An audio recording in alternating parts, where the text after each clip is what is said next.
Okay, we are back today. We hopefully have an action-packed hangout today. We're going to be, well, Santos will be here shortly. We've got David Geometia with us today, and then in a short while, Josh X and Charlie Freak are joining in on this conversation. Santos should have been here, but he got stuck in traffic. But anyway, we're here with David. David, over to you. Hello, thank you. Good evening. Oh, sorry, Patricia's here. Willow. Finally, Karen. Willow. About me. Don't start with Willow again. It's all right. Patricia wants to call. If she could choose a name and be any name she wanted to be, it would be Willow. And why is that then? Do you want to explain that before? You can't just drop that and then move on. Oh, right. Sorry, David. I explained it the other day. It's just that I've always liked willow trees. And I was sat here one day thinking, I could, because we know that the name we're given is not it's not us. We were given it. So the thing was, I wanted to pick my own name, and I thought Willow.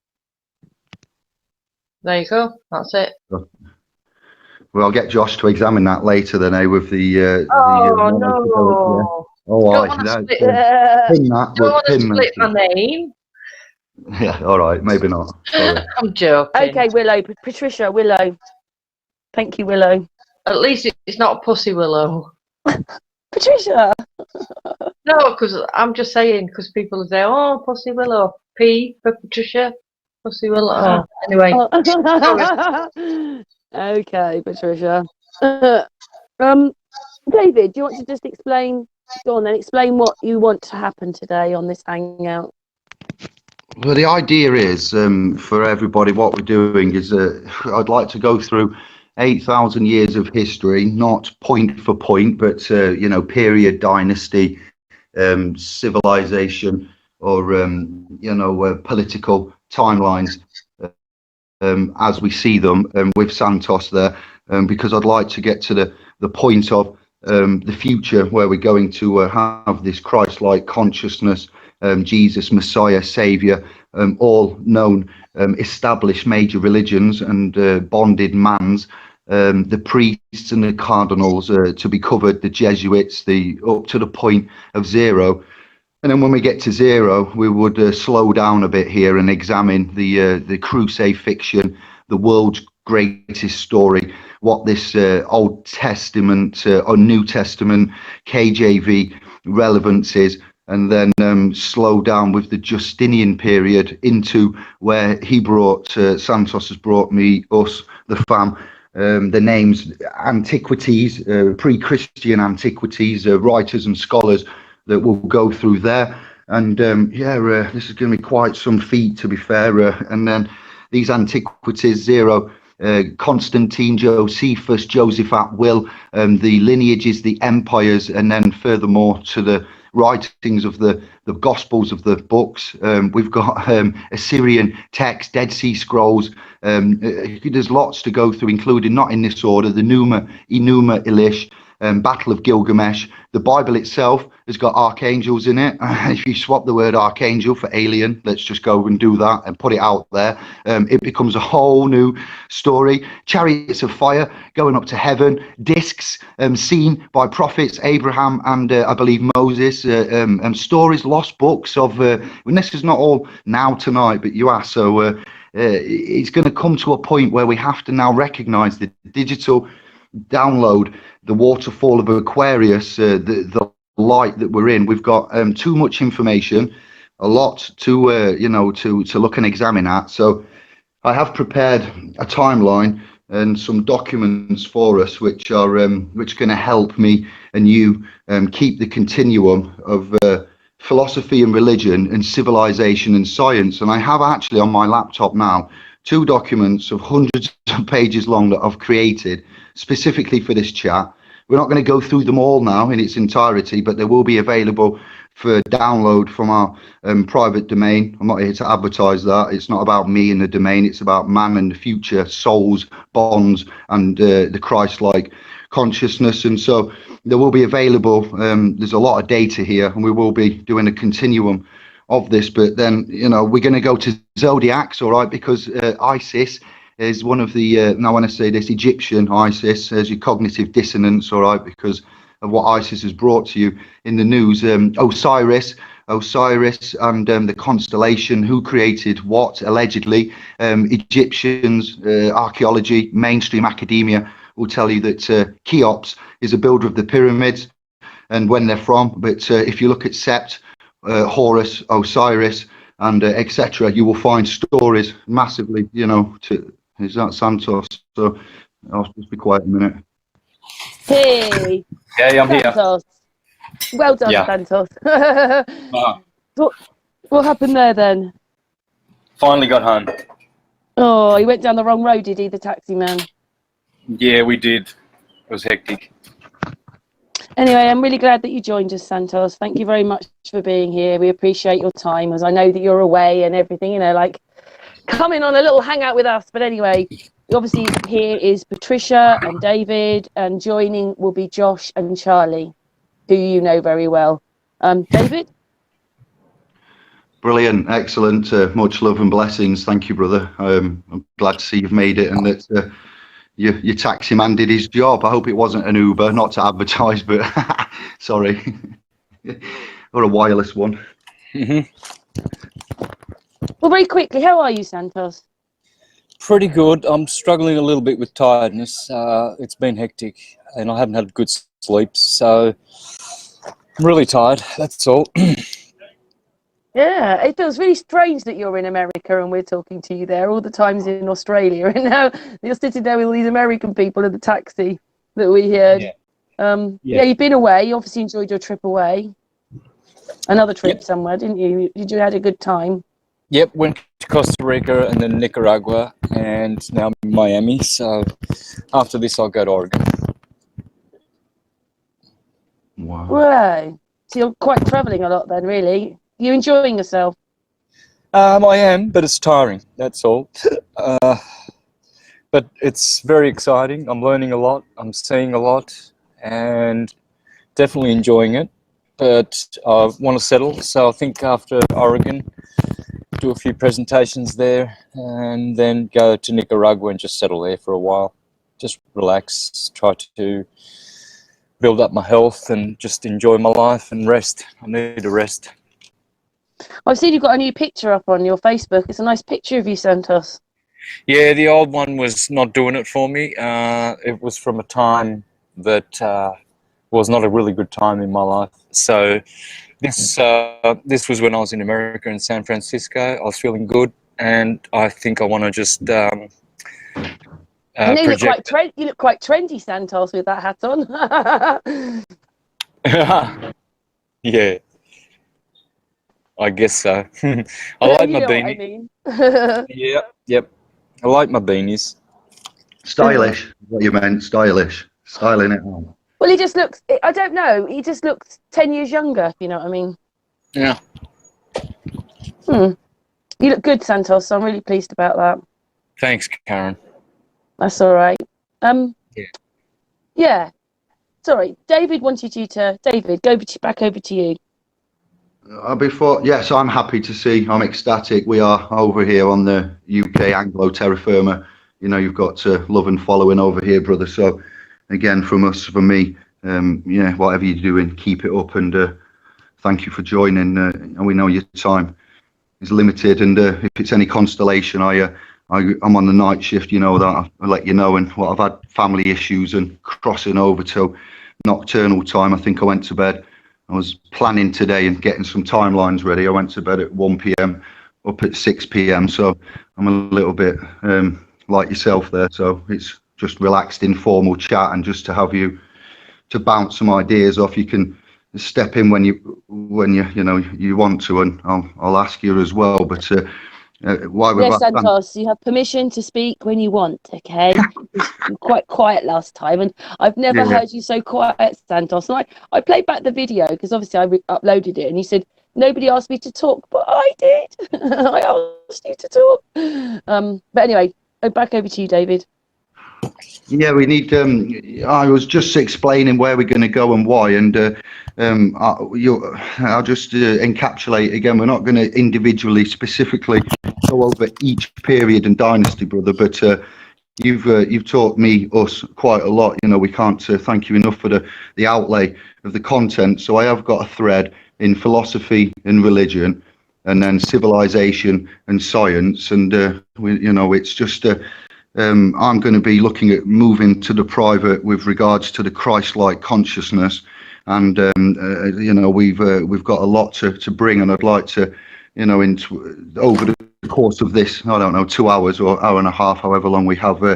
This is the outline to bring to the point of Santos has unique philosophy and gnosis, not just from the pre-Christian and the antiquities and the scholars therein. That Josephus in itself was massive, Santos, for my line of work, and the Roman Justinian.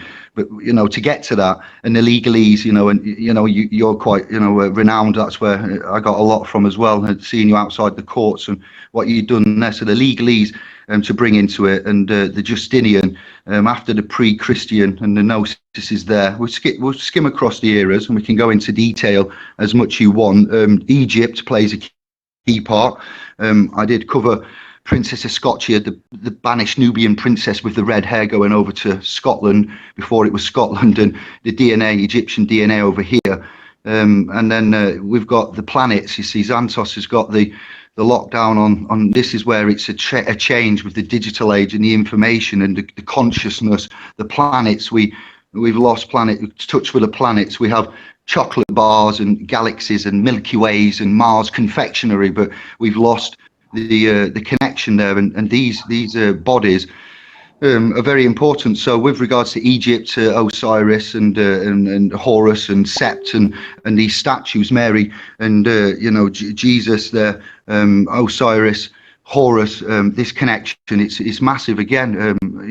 Waterfalls, water under the pyramids, and special things there that have been kept secret that I've found in my studies. And then if Santos can link the the God part, which we're lacking massively, it will help. It's got a point. It's a big continuum, and that would lead into the toroidal houses. Again, the energy that we're looking at. So that sounds a lot and complicated, but Santos has it all inside. We have a rough documentation here, and we need help. The bottom line is, this isn't my job; it's our job, and the Godhead and the knowledge is in all of us. And with a few of us as we are now to help bring this, I'd like to try and inspire and bring hope back to all the family across the realm with a true meaning of where we're at and where we're going. This time, this year, 2019, I don't know about you, Santos, I'm wrapping up, but it seems critical where we're at. I'm not trying to pretend to be something that I'm not, but the timing, the uncertainty everywhere, in all of the social areas. You're in a big land there. I'd like to know how America is and what feedback you're getting there and how they seem to be. And it seems that we have a job to do, and if we can do this over the course of a few hangouts like this, with this timeline, with that kind of thread leading up to the gnosis of the digital age of Aquarius at 2020 vision, this would be incredible. I yield. Yeah, for sure. America's doing pretty good, really. I'm finding I haven't seen a lot of the problems that people are talking about here. I've been on the West Coast and now on the East Coast, so it's looking pretty good. Nicaragua was great. There is unrest. They are, expecting things politically, I think, in Nicaragua, seeing what's happening in Chile and Bolivia at the moment, and even Mexico. So, but in America, things look pretty stable, to be honest. I don't see a lot of homelessness. Maybe I haven't been to the right areas. I see good, clean towns, happy people. It's pretty thriving at the moment. I don't see any problems with the economy, really. But, that's just the image I've been getting. I've been here for 3 months now. This is my second time round. I have a 1-year visa, ESTA visa, so I'll be going in and out every 3 months. I have to. So it's looking pretty good, but underlying, there's always. Oh, is that why you have to leave America then, Santos? So you mean as long as you leave every 3 months and then come back, your visa will be all right? Yeah, yep, do a visa run. Madness. I think, well, they're lying, aren't they, about most things? Because, you know, they just are about people fighting the whole thing. Most of it's lies. Yeah, it's not happening. I mean, there is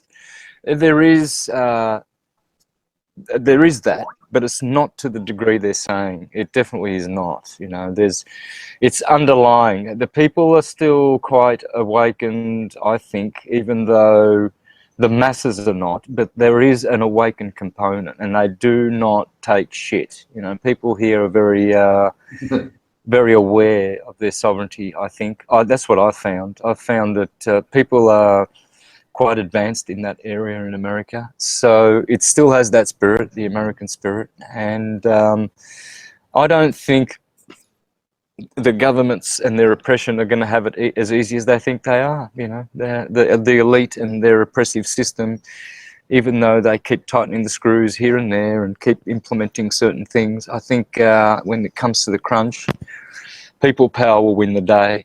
That's what I feel. I can sense that strongly.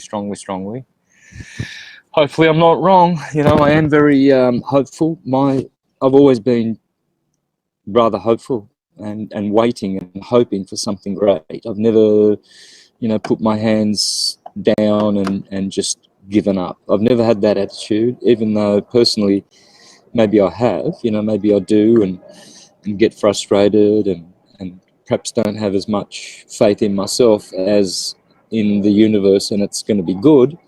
So, yeah, I just try and keep positive, and I see the positive, I guess. It's probably the best way to take life on if you're going to succeed. But definitely there are better places than America to live. Like Nicaragua was an eye-opener. Costa Rica was as well, but Nicaragua is probably the best place I've ever been to.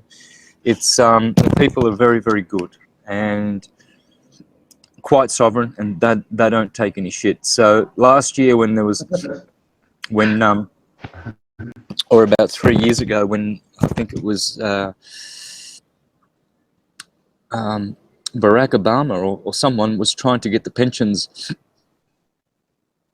off the Nicaraguans. Yeah, they just revolted in the streets, and it didn't happen. It was an American intervention. That's what they say here in Nicaragua. The Americans tried to steal some money from Nicaragua and failed. The people rose and took to the streets.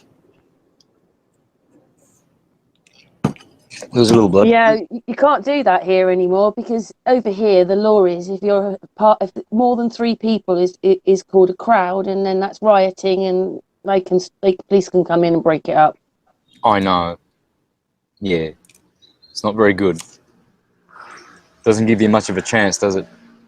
But you know, so I know that this is David's hangout. I don't want to say very much, but I did notice something.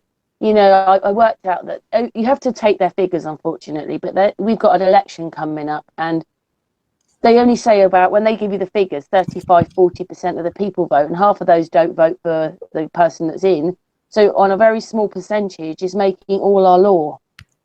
Yeah. And I just think and you know, 80% of the people don't vote, really, because that's what it is, and there's something wrong. And I just wish that you could have on a ballot paper, I'm voting, but not for them. And I think that you'd see millions put in a box, I'm voting, but not for them. Yeah. But it's not going to happen, is it? Because they're hiding all that and covering it all up, and everything's a lie. So, yeah. Mm-hmm. Yep. Anyway, sorry about that. Anyway, David, thank you very much for that, Santos. Yeah. Yeah. That's the people. I noticed that in Greece when I go to see my mum, island of Kos. It's next to Turkey and the Ionian, is it Aegean Sea? Very, very humble, salt of the earth, the soul, you know, and they know that. And if they've got anything, you know, restaurants and shops and whatnot, they help. It's very charitable. You often see the people with not very much give the most, and the people with the most don't want to give you a penny. But No, that's good. I like to hear stories. I'm a people watcher myself, and I'm happy that you're safe and that you're getting to see all of that and expanding your consciousness. And I believe everyone that we meet is like a key, and they go into a lock and unlock a different part of us. If you connect with somebody, stranger, traveler, that's the key there. So I think if you travel, that's how you meet these others and become, as you say, expanded there. So thank you, brother. Yeah. Yep. It's great to meet people. You do expand your field. You engage in their field, which is going to interact with yours. So if they're rich in wisdom and knowledge, that will add to yours. And so I find that that's happening with me. Beautiful people are coming forward to meet me, to Do hang lots of people know who you are, Santos, in America? Yeah, well, wherever I go, there's always someone. If I tell people where I am, there's always someone in the neighborhood, in the area, in the local area, that wants to come out and meet me. So they're all good people, syncretists. They've got something to add, and the interaction is always fruitful. I'm quite blessed in that way. Yesterday I had people come over. We had coffee. We had lunch. Today again. That's why I just come from the freeway. And then after this, I also have someone coming and we're going out for dinner. So these are all syncretists. They're all good people. And it's adding to my experience, which is wonderful. Music to your ears, Santos. Oh, yeah. Yeah, good people. Yeah. We say Santos and they say Santos, don't they? We have a different way of saying. Do you have a preference to how you're called, or do you notice the different dialects and how we say it? Yeah. No, yeah, I do, but it doesn't matter. It doesn't matter. Santos, Santos, as the Spanish say, Santo without the S, which is my birth name, given name without the S. I took on the S because of my music. That's how I promoted my music on my CDs as Santos Bonacci, because it was very Spanish genre. It was with flamenco guitar, etc. So they have two versions. They have Santo and Santos, like Marco and Marcos, Carlo and Carlos. So Santos is one of those that takes on an S, and so that's what I did. But other people know me as Santo, and then others just call me Sam, shortened for that. And I like all of them. I like all of those, Sam is the sun, Santos is the sun, Santos, there you go, it's right there.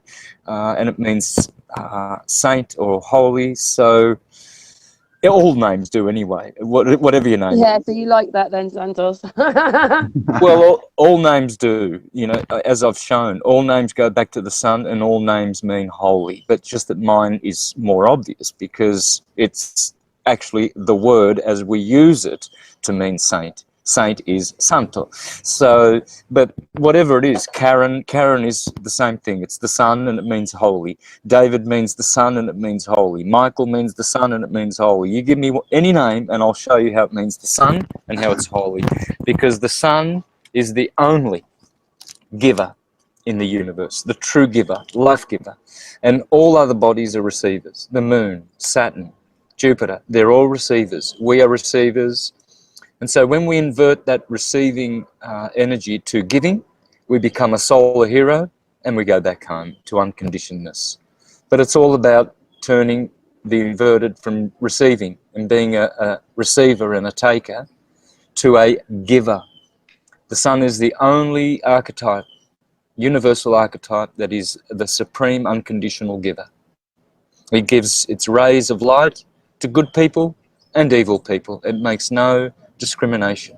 It is the true example for the universe, in that it is always there for all of us, whether you do good things or bad things.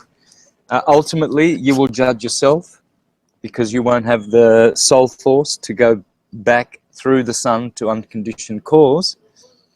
And in that sense, it can be said that the sun has judged you. Jesus Christ, the Son, is the judge. but he also said that I will not judge, only the Father judges. So what that means is that it is the judge. If you don't have soul force, you can't go through it. It's not being prejudiced against you. You did it to yourself. You know, if you go to the cinema and you've only got $1 and it's $15 to watch the film, well, you don't have enough force. You don't have enough influence. You don't have enough currency. You cannot get in. They're not judging you. They've got nothing against you. They've got something against the fact that you didn't bring enough money. So the judge is like that. It's a portal. It's a gate. And you have to have the gold, you know, to buy your stairway to heaven. And if you don't, well, then that's your fault. You are your own judge. You did it to yourself. But it is what we have to be. We have to be solar heroes.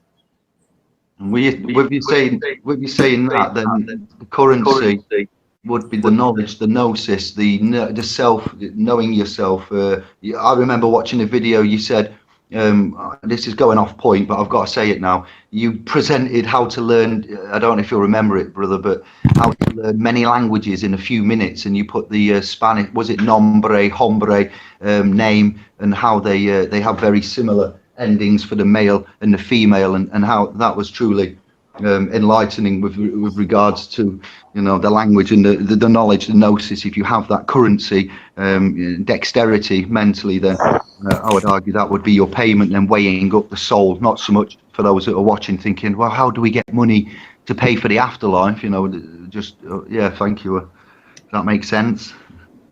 Yeah, well, that's right. Well, it's the money is spiritual money. You don't look for anything physical. It's goodness. You know, if your hands are clean and your heart is pure, clean hands, pure heart. You know what your deeds are. You can't fool the universe. You can probably fool people, you know, to some point, but in the end, the universe and you are so connected that you won't allow yourself, you know, to make any sort of you won't allow yourself to make any advancement or going to a place where you don't deserve, because you'll just burn up there. You won't cope. It's like you know, it's a good swimmer. He'll swim across the English Channel, you know, but if you've not a good swimmer, you're not even going to attempt it, you know, even though you love swimming. If you know you can't do more than a mile, you're just not going to get in there. So you won't let yourself, because you'll say no. You won't be stupid and say, well, he did it, I'm going to do it. Well, the other guy prepared. He's been, you know, running down the beach, running up and down every day. He's been faithfully there, working up to it, 10 miles, 11 miles. You haven't. So you're not going to jump in. You're going to judge yourself and say, hey, I can't do that. You know, the sharks are going to get me. I'm gonna drown. So you judge yourself to save yourself from going to, you know, across to the other place, because you know you can't do it. But if you do, and you've prepared yourself, you'll just jump in. No thought. You've got the currency. You've got the strength, which is muscle power. You know how to do it, and you're just going to do it. So it's the same with the afterlife. It's you that will say, hey, no, that place where I really ultimately wanted to go, I'm not going to let myself go there, because you'll burn up in the process, because you haven't got the goods. On the way there, you will just, you know, collapse, break down. So you have to stay where you are, and where you're safe, and where you know you can survive, and where you have currency. And it's a lower frequency world, a lower vibratory world, but that's your rate of vibration. That's your frequency. Sin. Father's name, the sin. Yeah. So we got, with what you said there, then we're going to get on point now, because I'm conscious that others are going to be joining, and I'd like you to just to have a chance to echo after this. So if you just give me a few minutes, fam, brother B. That's the Bible story then. The heliocentric bibliothèque, we'll label it as for now, and decoding, recoding, ciphers, all of the languages, brother, numbers and letters universe. We've asked you for backup today, not just you know, to use your name or anything, but really do appreciate and need some of your feedback here, and for the world, to the realm, the tribe, scribes, whatever, the family, to hear this. So the Bible, the Son, the rebirth, we've touched on that. You've explained that well. We agree. We've got that pretty much locked down. All versions, Greek, Old Testament, New Testament, and the pre-gnosis. The Noah point to make then. Stars, you've said stars. Josh touched on that word, went phonetical with it. We have the rats in there. We have stars of Hollywood. Imagine if we was reading 10,000 years from now, and there was a story about Santos, David, Patricia and Karen going over to Hollywood to be with the stars. If they didn't know what context that was from, imagine them thinking, what? 4 men went to Hollywood and they was with the stars, but the stars are in space. So this is language, and we have to be careful what we read and how we interpret that going backwards. And that's why Santos is here again, because he's already done that, and we can navigate well, for want of a better word. Noah, I do believe in the flood genealogy. There is stories of fathers being, Noah's dad. I'm not going to go into the names right now, but to paraphrase, there's going to be a flood. Noah came back from somewhere, biblical stories here. We'll go deeper later. And he found out his wife is pregnant, and she's been faithful. Here we go. And Methuselah, I think, was his dad, if I'm remembering. Don't quote me. And Adi says, what do I do? But Noah has been involved in some crazy things. He's also got another name. He lived a long time, more than 100 years. His dad, and the names of his dad. We'll go there later, Santos, in the timeline. But there was a flood, a warning, and a genealogy point there. Ark, genetics, DNA. Very interesting. The Magi, speaking of stars, following a star to get to the chronicle birth point of the Jesus character. Another immaculate conception that we will find and bring to you before Jesus, the story of Jesus and Genesis and so forth. And that's got the Magi. And now Santos, legalese, magic, magician, magistrates, the Magi following the star. Was that a star? Do stars come down? Can we follow them? I'm just touching up and setting us up for where we're going to go. We have a great story here as it is. And have you got anything you want to echo on that before we like set off? Okay, so when do we start? Anytime now, brother. It's all relaxed, and we'll crack on now, if that's okay. Yeah. All right. So we're starting then, are we? Because yeah, I've got an hour with you. Yeah. That's about the time I've got left. All right. Yeah. Thank you. Yeah, that's good. Yeah, good to know.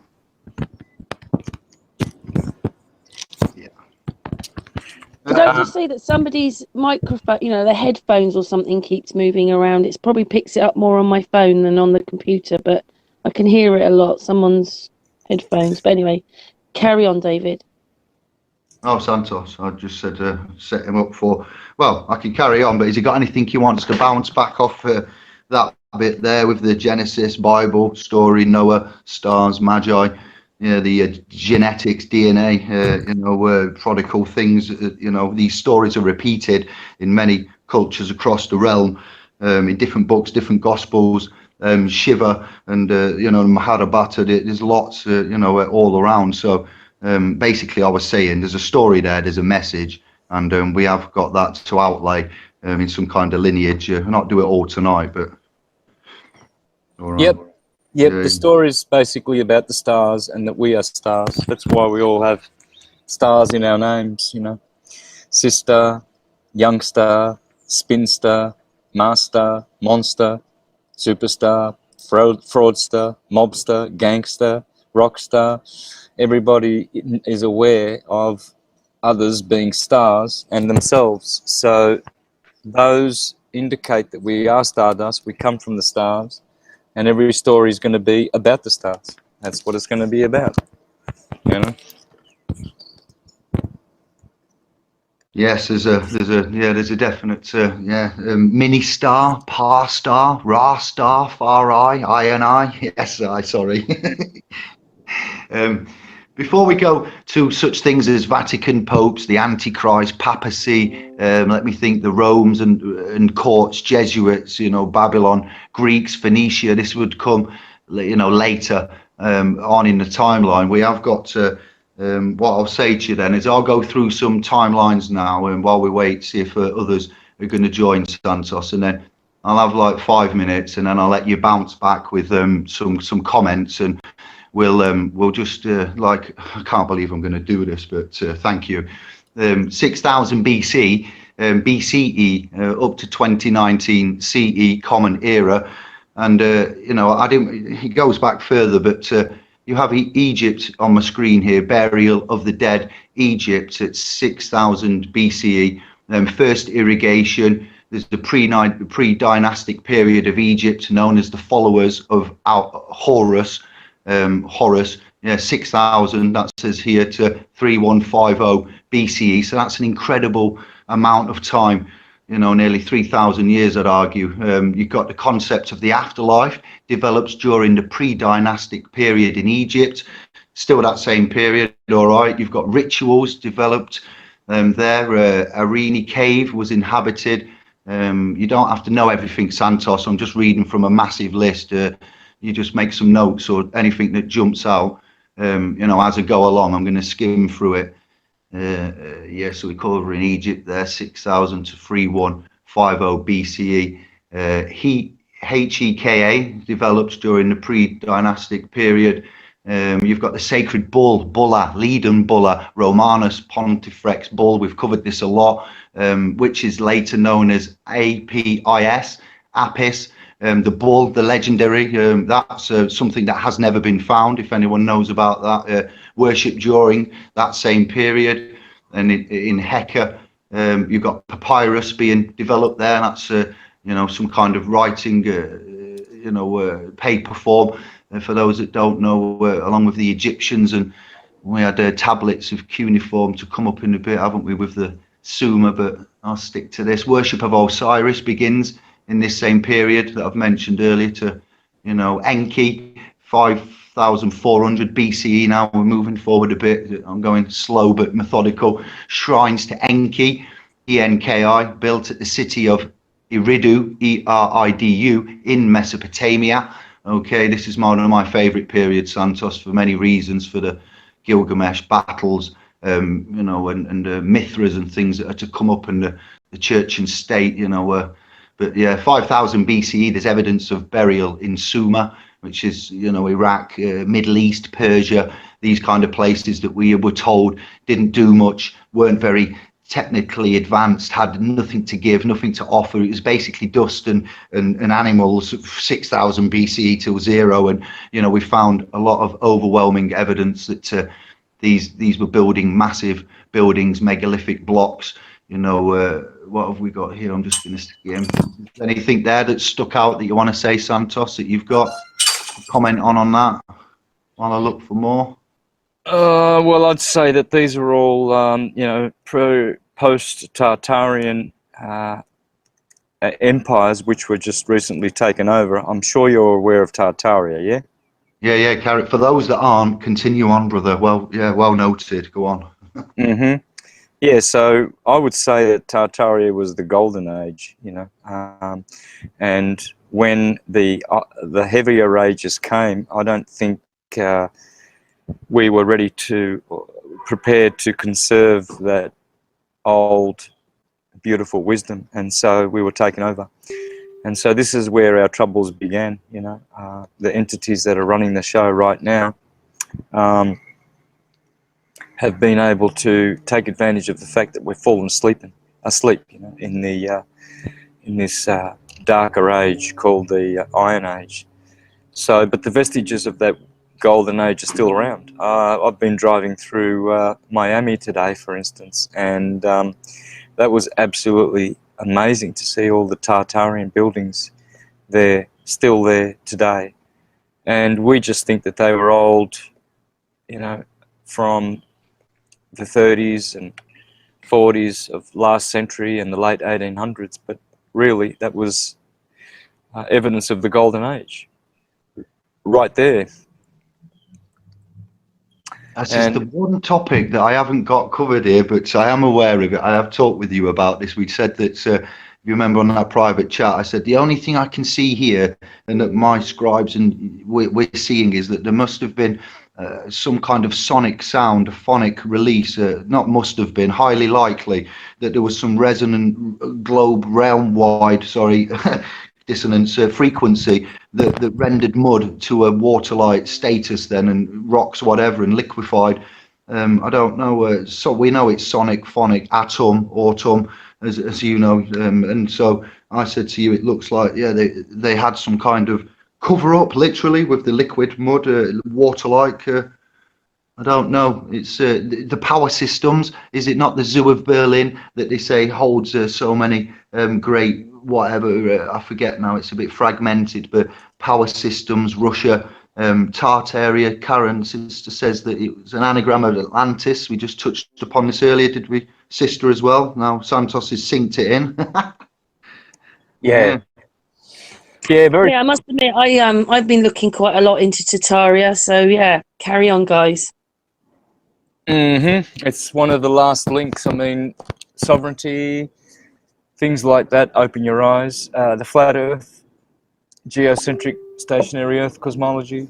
You know, that's big eye opener. And then this one comes along. You know, this is the big one, showing evidence right under our noses that there was a golden age here. And those buildings, they were built so wonderfully, you know, in order, in cosmological order and resonance. They had, you know, they took great care with ornamenting them, making them receive magnetic, beautiful energies, and bringing free energy to the world. So that was golden age infrastructure, and we've just come along and really forgotten that age, that golden age, and so we've been fooled and told that that was just colonial buildings, etc. But it wasn't. You know, they destroyed that magnetic grid of free energy, and now we are paying for it by the electrical grid, which has been set up in its place. So when you fall asleep, that's what happens. You know, the devil comes in and sows his bad weed.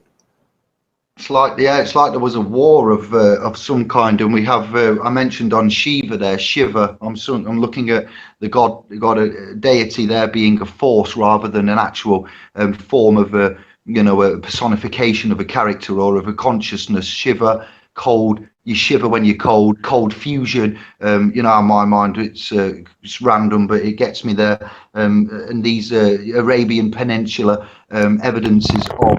So perhaps there was a massive, you know, it seems that from what we're finding, our discovery, we were highly advanced. Let me think. The batteries. I can't remember the scholar, the sage. It's not. I can't get it. But there's a sage from India that was writing about batteries and dry cell batteries that they could have been producing about a volt. You know, and Louis de Blois research, either you or someone else brought me that. Like I say, these names that just drop into videos that you make a note of, and then you eventually look at them, and they shatter your realm.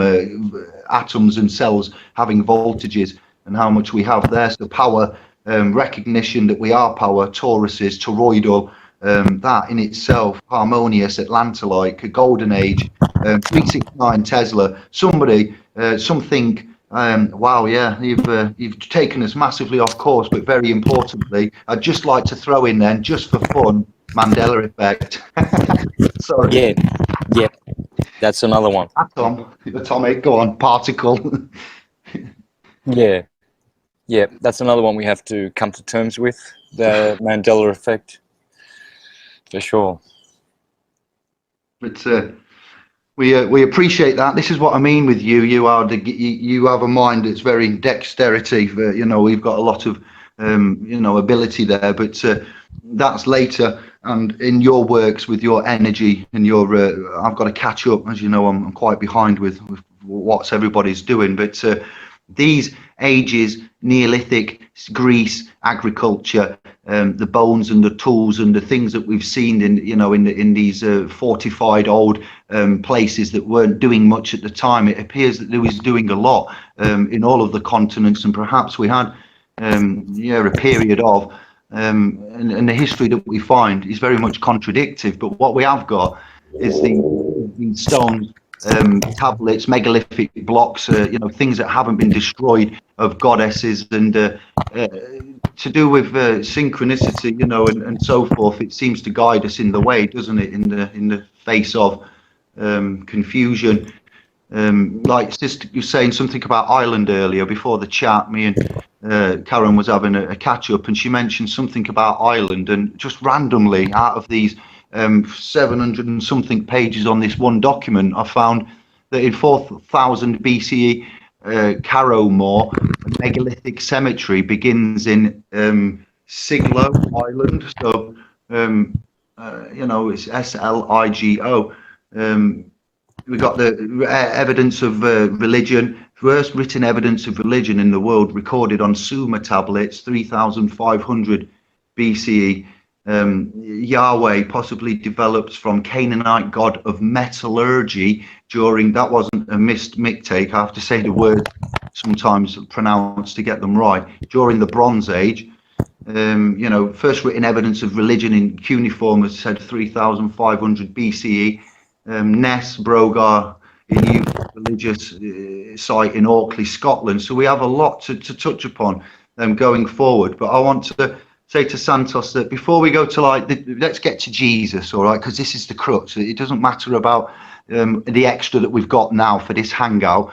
Have you got anything you want to touch upon about anything between that period, like the Tartaria? Then we'll go before 6000. We can do that, and Tartaria to 0.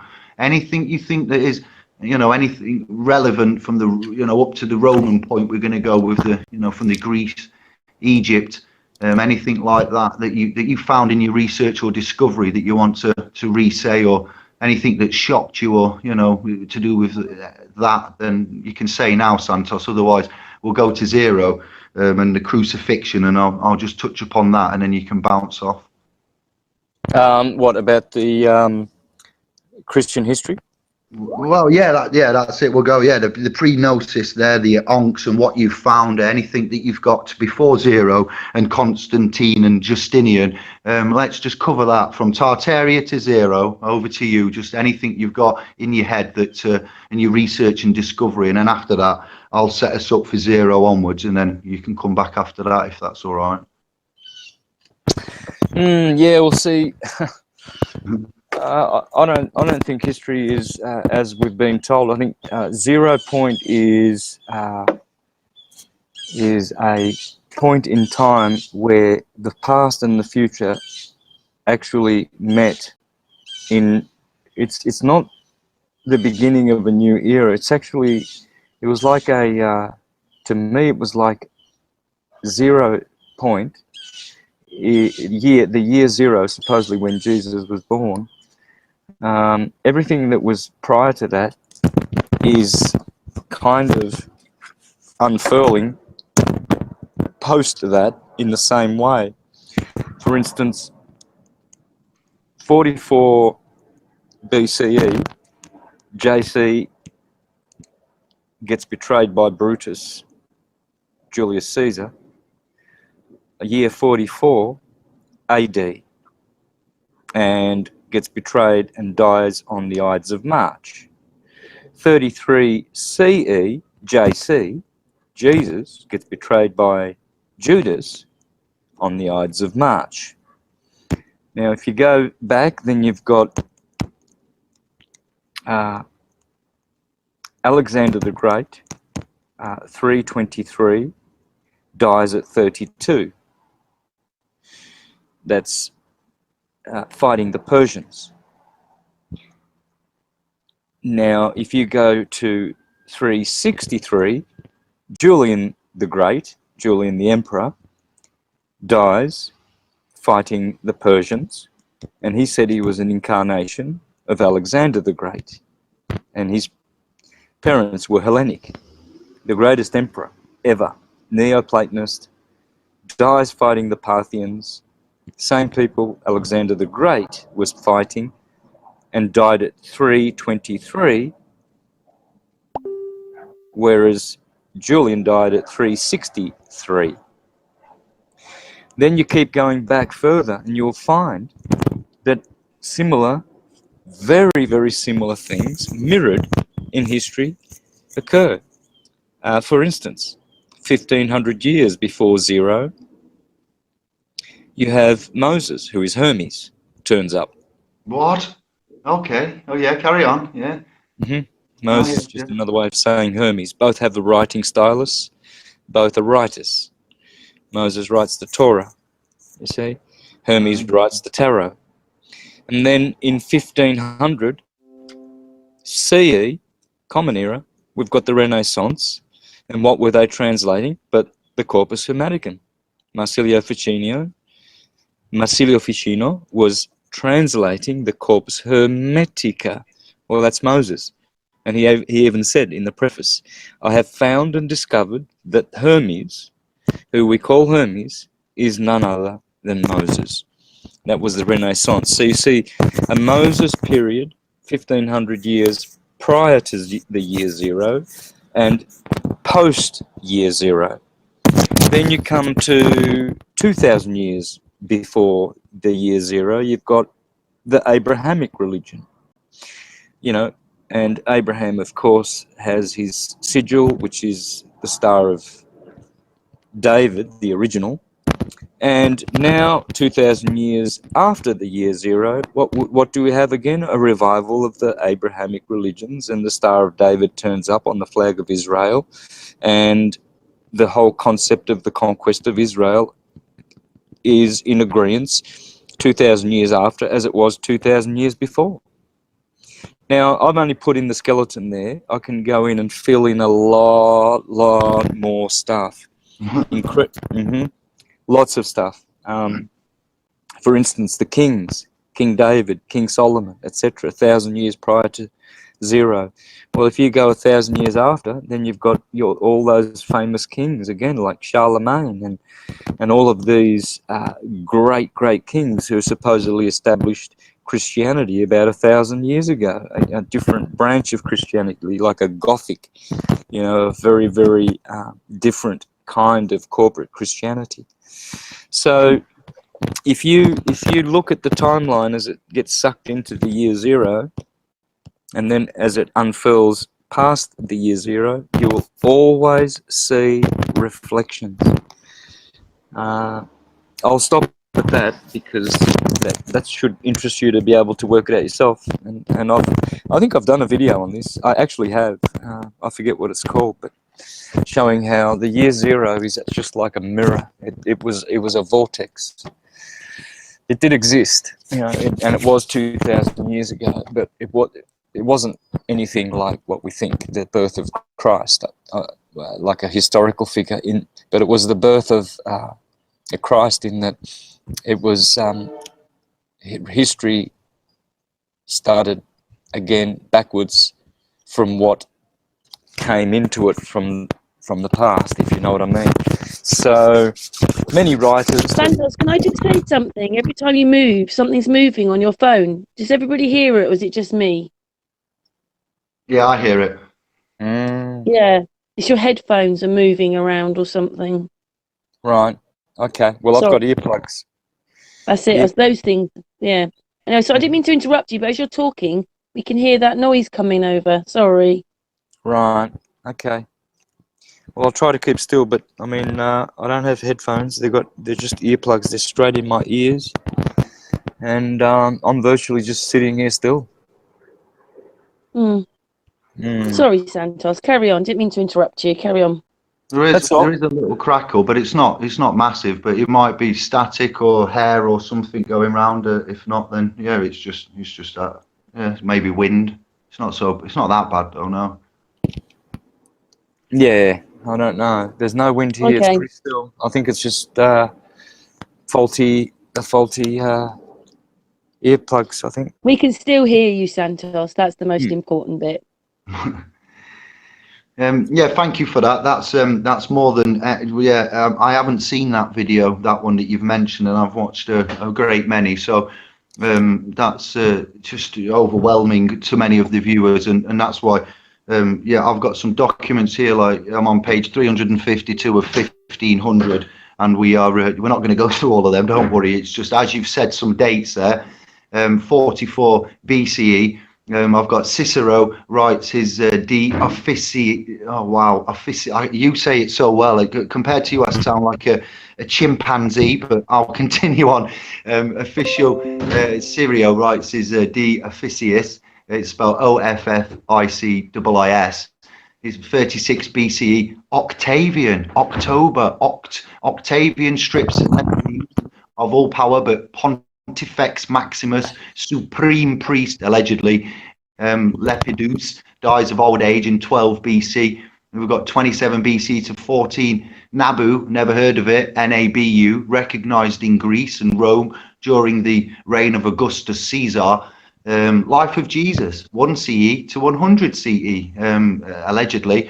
And it's got underneath it the same period. Oh, yeah, that's right. The Mahayan movement begins in India with its belief in Bodhisattva, saintly souls who help the living. And we've got Mithraism spreads in the Roman Empire. Paul the Apostle is born in Tarsus. Jesus of Nazareth is crucified during the reign of Pontius Pilate in Judea. That's part of the clean hands doctrine that we quote as inequity. Some kind of clean hands doctrine. If him that does equity wants equity, going forward now to where we're at, the clean hands doctrine. Pontius Pilate couldn't find fault with this character, Jesus of Nazareth, and washes his hands as he orders the ruling of.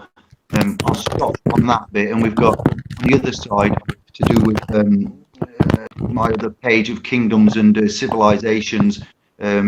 Just interestingly, the Roman victory. It's got 56 BCE. The navies of Rome and the Veneti Gauls clash during a Roman victory. It's the first recorded naval battle in the Atlantic Ocean. So I thought I'd mention that. We've got reign of an Armenian king, Artaxerxes, maybe. 55 BCE, Pompey the Great builds the first permanent stone theatre in Rome, and Caesar attempts to invade Britain. Here we go, 55 BC to 54. Caesar's expeditions in Britain, 55, 50 BCE. He tries to invade Britain twice, does Julius. Interesting, he successfully invades in 54 BCE, but withdraws to Gaul and the measure of a man. And the Romans weren't great sailors, apparently, and if you can find your way to a shore in a storm, that would be the measure of man, which is comparable to what I'm trying to do with regards to getting out of this legal quandary, public civil liabilities, assumptions, presumptions, etc., sin, debtor, find our way back to land in this storm. So I would also argue that thanks to Santos, the works of Josephus, I found many Josephus. It was Joseph Atwill as well, doing some works as a scholar, as of looking at that. And who is it now in Fabians or something, Titus, Flavius, and all of these that you brought us. That to me, after reading that, Santos, transpires that we have a monarchy on this, I call it Anglo, Britain, English, non-UK, terra firma. And the monarchy being of the bloodline that it is, apparently Battenbergy, German, Windsor, not British or Egyptian even, but that there being as it is, taxing as it is and doing what it's doing. Andrew's been in the news. He's lost his patronage, rightly so, if them claims or any kind of, I'll just briefly touch on that. And we've got the English, Anglo, effectively mixed non-English invaders with this bloodline DNA being taxed by this non-monarch bloodline to the indigenous man, which is comparable to, I'd say, a Roman Caesar back in the day taxing the Jews. I yield. Yeah, all of those events you mentioned, if you study that period, you'll see everything is mirrored, BCE to CE. It's all mirrored, everything. You look at the period, say 60, 70 years BCE, you've got Pompey, a general, and then 70 years CE, you get Pompeii being destroyed by a volcano. So there's this Pompeii mirroring. Different spelling, one's with a Y and one's with an I. But rest assured, it's the same spelling in Roman. So you mentioned Pompeii, that's why I thought I'd mention that. But all the other, there was quite a few others that I saw also that have their mirroring. So I would be paying attention to that year zero, because it's not for no reason that this birthday, this celebrated birthday of Jesus is claimed to be around that time, because it's a vortex, I think. That's the only way I can explain it, because I see this mirroring all the time, Yes, it's a balance, the negative, the positive, the yin, the yang, the scales. And when you say that, do you mean that it was a man type devised land realm based event, or do you think that it had connotations of external influence from above? What the history post zero? What you're saying effectively has happened. There's been some kind of change to man, whether we look at biblical references or whether we look at the factual references, the buildings, the monolithic, the geo, the astro, when we look at the stars, the land, all of the realm. And you're saying there that there was a change. We see that too. Yes, these families and dates and times are done by man. We wasn't alive then, so we have. You said that on the hangout. We have no first-hand knowledge. We have to be careful what we say and how we repeat that. What we see is something happened there with man, energy, souls. I don't think a bloodline of man could do this. I would say, going a bit David Icke, but there you go. It's some kind of. I was asking you if you think it was man that did this contrived, like Caesars and the Constantines and the Roman empires and absorbing Greece and rich type of effect of man, or if it was a bloodline external from this realm that wants to control and usurp, subjugate, subrogate. Because I can't see us blood, rhesus negative, positive man, Homo sapien from Adam, from the creator with the connection doing this. This takes some kind of, for me to cognize, and I can confidently and calmly put this out there, this takes some doing, doesn't it? And I don't see a man with a sentient soul, whoa man, being able, even a gang of us, a count cell, a count syllabus. I don't think we could ever contrive something like this kingdom of heaven, within the devil running the realm, the big man up top watching down, experiencing it as his omnipresence. Is that story has got some truth to it, but then what we see here, there are factions, the stars, Pleiades, and the way that it matches up with buildings and Orion's belt.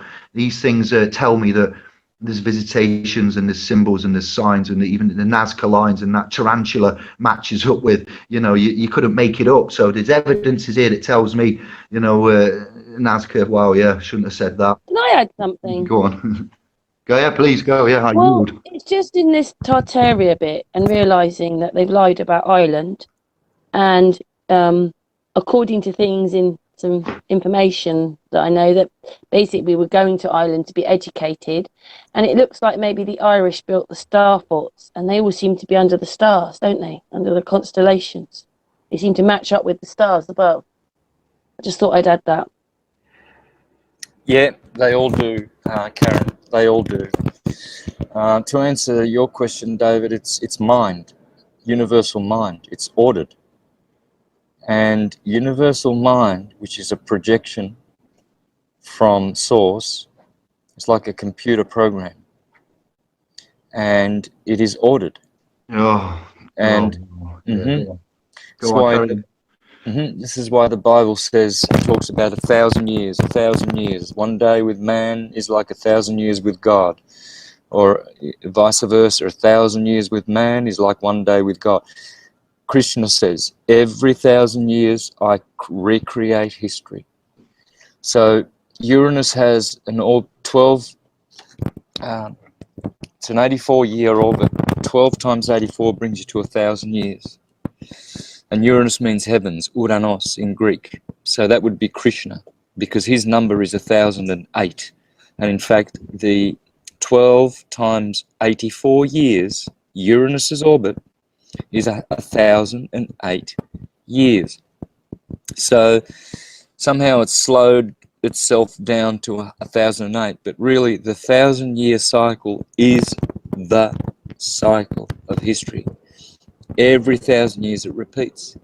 And so the Romans will just turn up, and what they will do is they will appropriate themselves of the past 1,000 years and rebuild on it and just start afresh.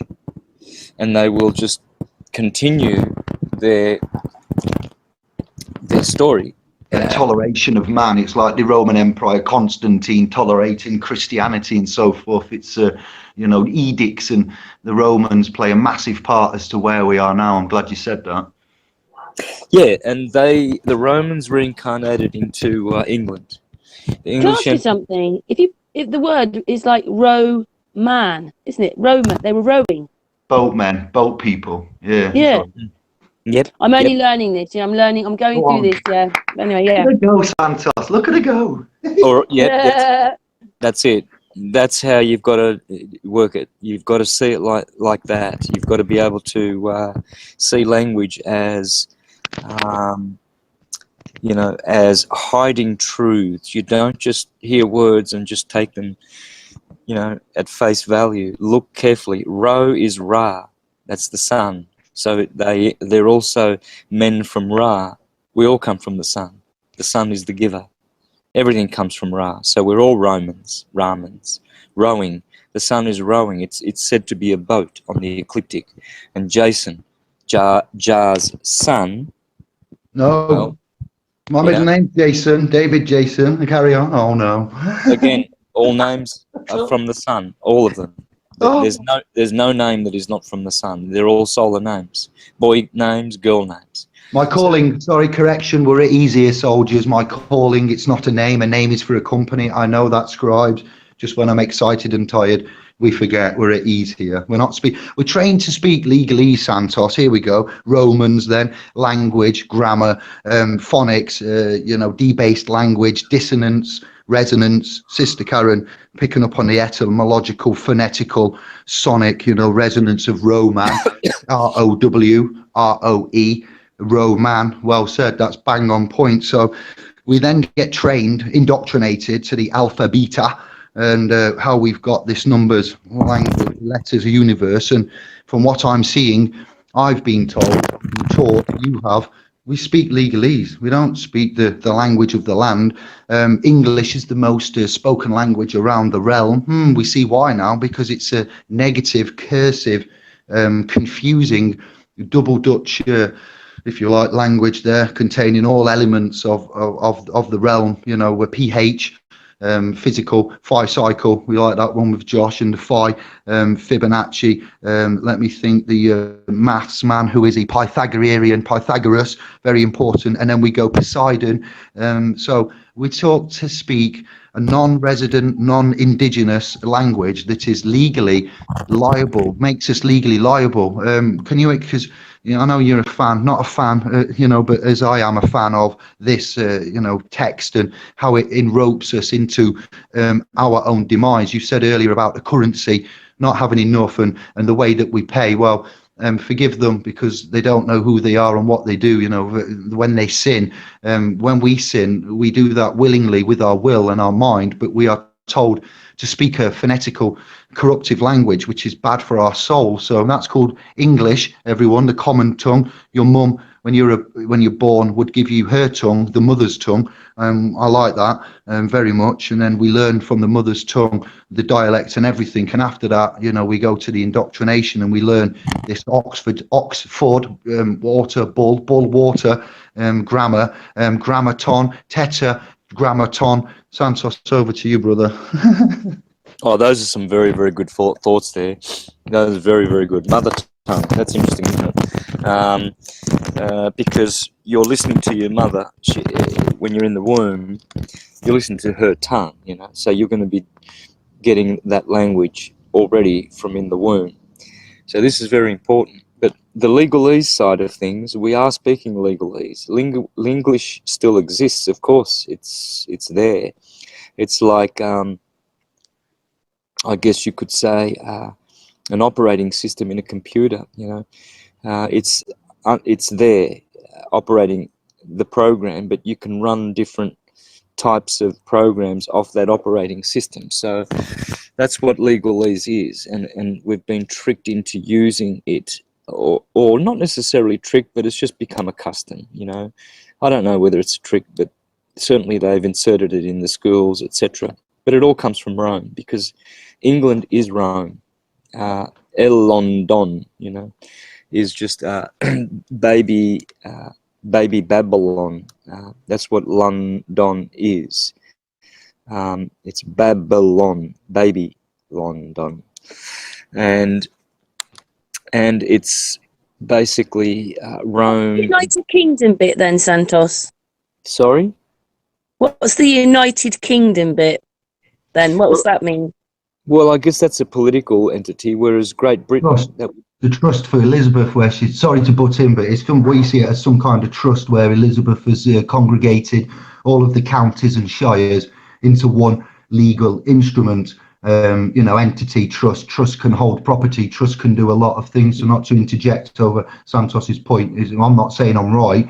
Modern day effects are Battenberg, Windsor, the Three Crowns, the monarchy, K, Abel. Let me think, what did Josh say now? He said something about the Torah, Talmud, Cabal, be able on, be a Babylon, Kabbalah. So the trust is some kind of new modernization. Like we've had battles, my granddads and other families have given blood for this land to remain free, just so someone can come along and hoodwink us by deceptive measures. No battle, no no honor, complete dishonor, no disclosure, and all this for the United Kingdom. When we watch the World Cup, we all go, "Oh, England, come on, England!" But yet you live in the UK, and we have this dissonance. So I wanted to interject that, not to be rude, but that's the current up-to-date version we have over here. Santos has got his own and an equally important opinion. It may reflect that or not, but I can give you evidence to what I've just claimed there as well,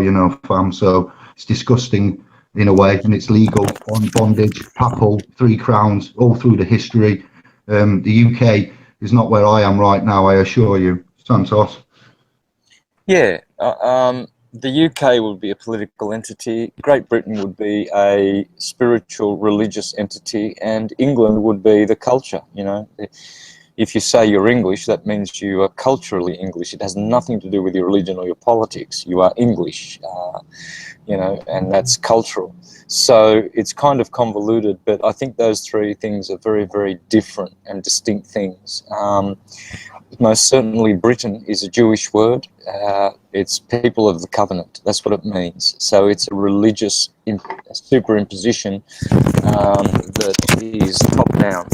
England is, grassroots, and then Great Britain, of course, is a trust. It's political, financial, and it's all Roman, because the Romans incarnated into England as the Greeks incarnated into America, and the Americans have carried the Greek spirit, the Greek culture and their concepts into America, whereas England is running Rome's program. So it just keeps recycling. It recycles. That's why I've always said that Babylon, Persia, Rome, it's all Rome, it's all Babylon, it's all Egypt, it's all Persian. It's really no use trying to separate these, Separating them causes you not to see the influence of each one of them. And you will see that English has the influence of all of those cultures and political entities, empires. It also has the language in them.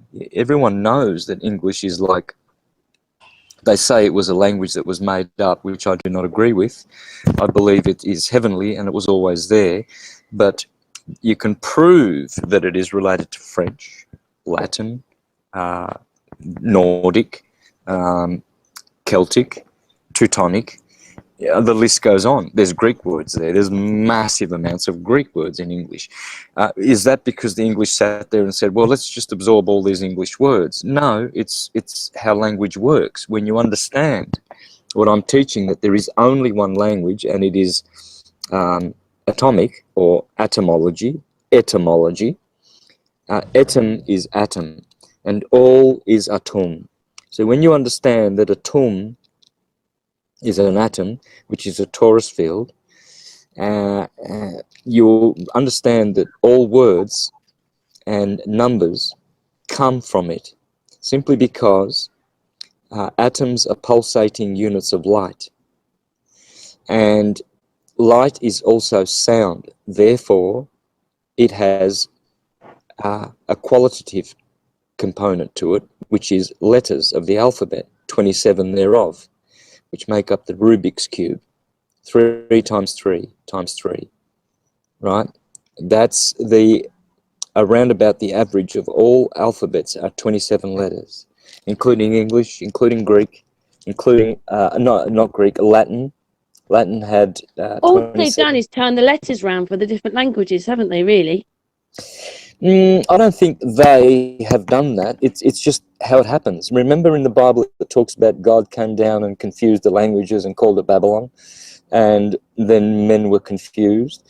Well, that's not talking about a literal historical event. It's talking about how the atom and etymology and language confuses itself. It's just it's like music. Music confuses itself into many genres. You know, blues, jazz. They don't really get created. You know, I mean, we think that because we've seen the punk and the rap, and we've seen that in modern times develop, etc. But really, they are rooted in older forms of music. But it's all music.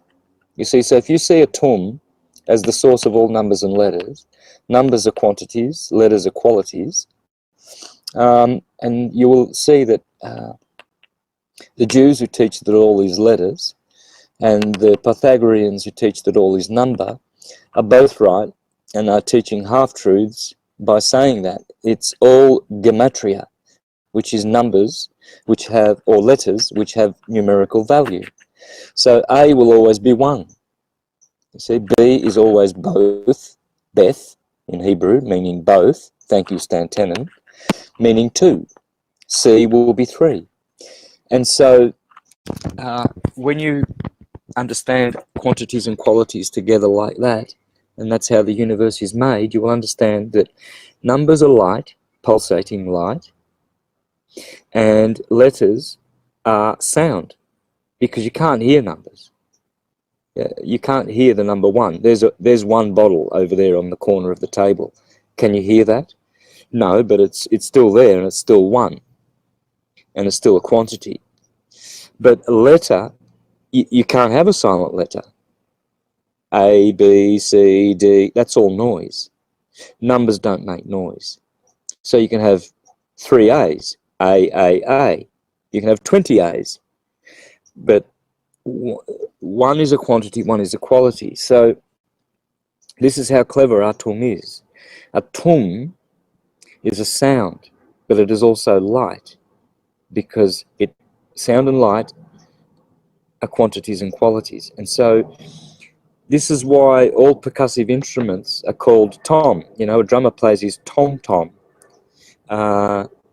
Timbali, timpani, tambourine, tam-tam is another way of saying a gong in Chinese, tam-tam.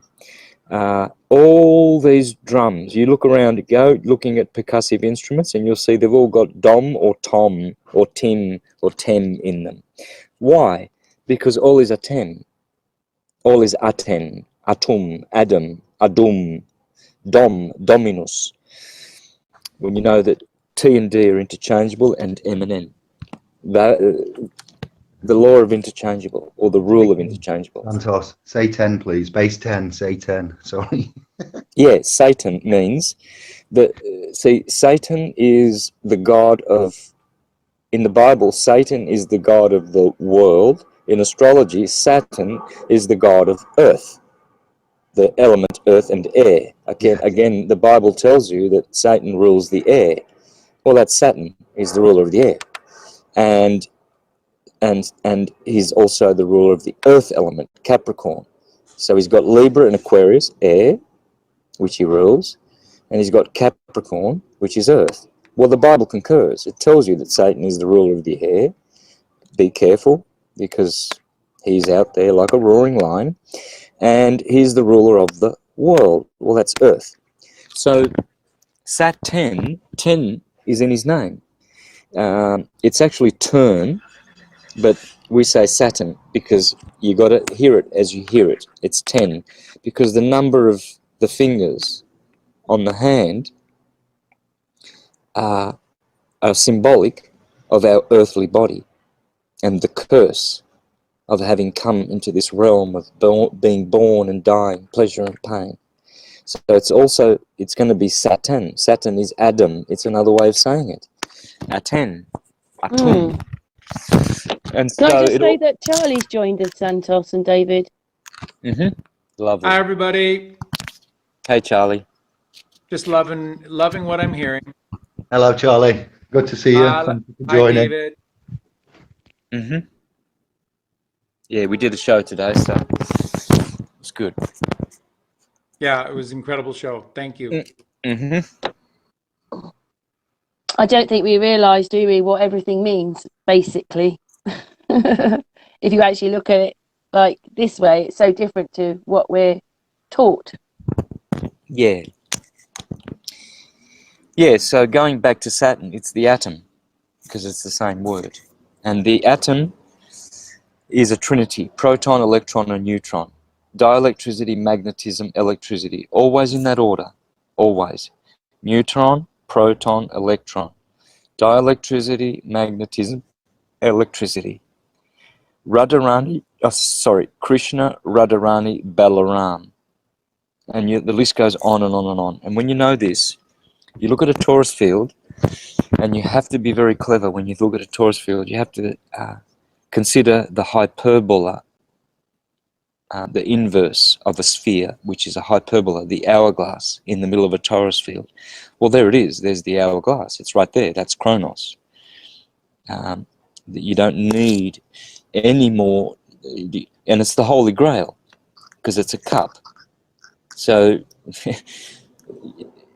you don't have to look for the Holy Grail. You don't have to go interpreting scriptures. Everything is in the torus field. And then, of course, the component that people miss, Ken Wheeler says you can't talk about torus fields without talking about its twin, the hyperbola. But I would add to that you can't talk about those two without talking about the plane of inertia, which translates to the planet of Eartha. That's the material part in every atom. It's the neutron. It's the plane dissecting the red shift below and blue shift above. And that's why we've got blue skies above us and red hell below the earth. And that earth is an anagram for heart, and your heart is that horizontal plane of inertia, which is pulsating. Hence you get your pulse checked, your heart pulse, and it runs along horizontally. You have a vertical field as well, but that's where the torus energy field goes in blue shift in your fontanelle and goes out red shift outside your perineum, the bottom chakra. But it always centers in the green heart chakra, which is a horizontal plane. That's the cross. That's the holy cross. And the vertical, that's the hyperbola part of your torus field, torso, aura around your body. Hence, your spinal column has a lumbar in it because it is Merudanda. Meru is the mountain at the North Pole at the center of the earth. It's a magnetic North Pole in Jambudweep in Bhagavad Gita. It's the island of Jambudweep, the Bhumandala. That Bhumandala is your heart plane, horizontal. But the lumbar, the tree of life, your spinal column, that's vertical. And that's what separates man from the animals because they are horizontal. Their lumbar is horizontal. So they are not, as Marcus Manilius, the astrologer to Julius Caesar and Caesar Augustus said, only man can look up at the stars. The animals don't look at the stars. They do not acknowledge them.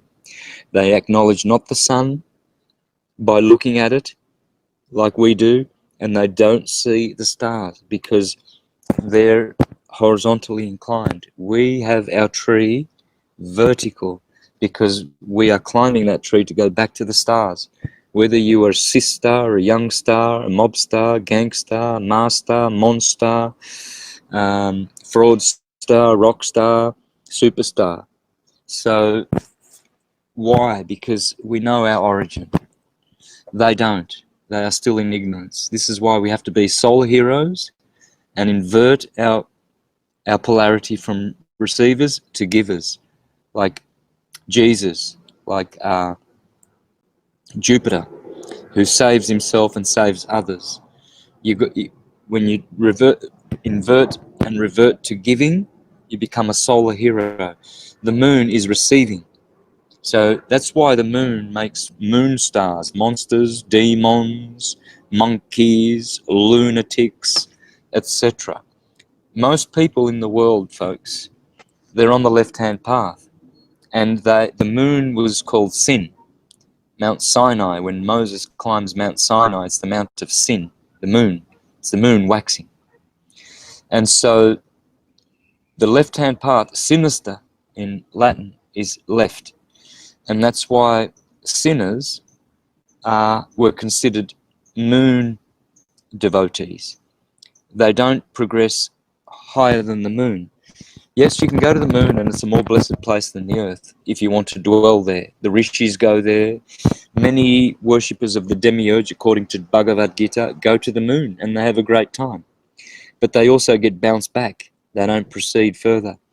If you want to go back to unconditioned cause, not a realm of pleasure and pain like the moon, then it's the sun and the solar hero. And you have to be like the sun, a giver, not a receiver like the moon. The moon receives souls, it's the ovaries of the system, the solar system, and boots them onto this theatre plane, the earth. That's the moon. That's the moon's job. The sun gives the moon that job. So the sun is giving life to the moon, and it's giving life to us when we go through the sun. I am the way, the truth, and the life. No one goes to the Father except through me. The moon, another word for moon, Circe, Kirke, is church. So that's another aspect of Christ, the church of Christ. And it's good. I'm not saying the moon is evil. I just had an argument with that on Facebook about last week, about someone jumping, because they don't know all of my material. They see these posts and they jump on. You know, when I talk about the negative side of Satan, and people want to know why I hate Satan and Saturn. I don't. I explain them correctly. I explain their evil side and their good side. The moon has great things, but you don't want to be a sinner on the sinister path. The right-hand path of purity. The sun is gold, the moon is silver. Gold is what you have to buy to have your currency to get to the other side, to pay the riverman across the river Styx. See, the money, is physical money, whereas gold is spiritual money. Always in the scriptures it tells you to buy gold. Even Led Zeppelin tell you that she's buying a Stairway to Heaven, and she's buying gold, right? So remembering that the moon is also menstruator, and has to do with blood. There is no blood in the transcendental dimensions where we belong. We really belong there, guys. If you feel an aching in your heart and a longing and that something's missing, it's because you're not in your transcendental place. You are transcendental and unconditioned, and you find yourself very inconvenienced and uncomfortable in this realm of conditions. It's just not right. It's not for us. It's not for humans. You know, we've been downgraded, and it's no one's fault. It's probably our own. There's two ways of getting there. They don't concentrate on the spiritual side of thing in this place, do they? When we're spiritual beings. That's right. That's right. And because they've forgotten their original source. You know, they've forgotten their origin, and that's what it's called, the godless people, because they don't acknowledge their spiritual dimensions, like someone like an atheist, right? And they're very, very proud of it, and they think they're smart. But all they're doing is they're denying their own godship by not acknowledging God, because it's them. That's who they are. Because we are always God, and we are always different to God. We're we have a dual nature, this dichotomy of our existence. And when we acknowledge that we are God, then we return to God. It's the higher mind. But otherwise, we'll be always trapped internally in the carnal mind. Karn comes from kar, carbon. Carbon, bon means good, right? Universal word for bon. Bonus, bona fide. It's a Latin word, and it's universal. Bonacci. So, yep, bonacci means good disposition. So there you go. It's there again. Bon, good. So carbon means good flesh, and in fact, carbon is 666, and all flesh, all solid matter is made of carbon, carbon 12. So it's the word itself tells you it's carnal, it's fleshly, and it makes the flesh. Silicon and carbon, but mostly carbon. So it's good flesh. It is the God particle, in fact, carbon 666. So these are the mysteries, friends. MYST. They try to make mystery a bad word, like, they'll say, "Oh, that sounds rather mystical," as if to suggest that it's hocus pocus. But you see, MIST, water, is the water baptism, which Plato says is the false spiritual baptism, psychic only, and not anagogic. Whereas the MYST is the baptism of fire that John the Baptist spoke about when he said, "The one coming, I baptize with water, but the one coming will baptize with spirit and fire." And you always heard about this fire baptism, haven't you? Oh, he was baptized. He was just received. What about Enoch? Yeah, there you go. So, I'll hand her over. Does Charlie want to say anything? Hello, Charlie. Hi, guys. Well, just great stuff. A couple other things about the moon. In Latin, sin is without, and con is with, so congruent.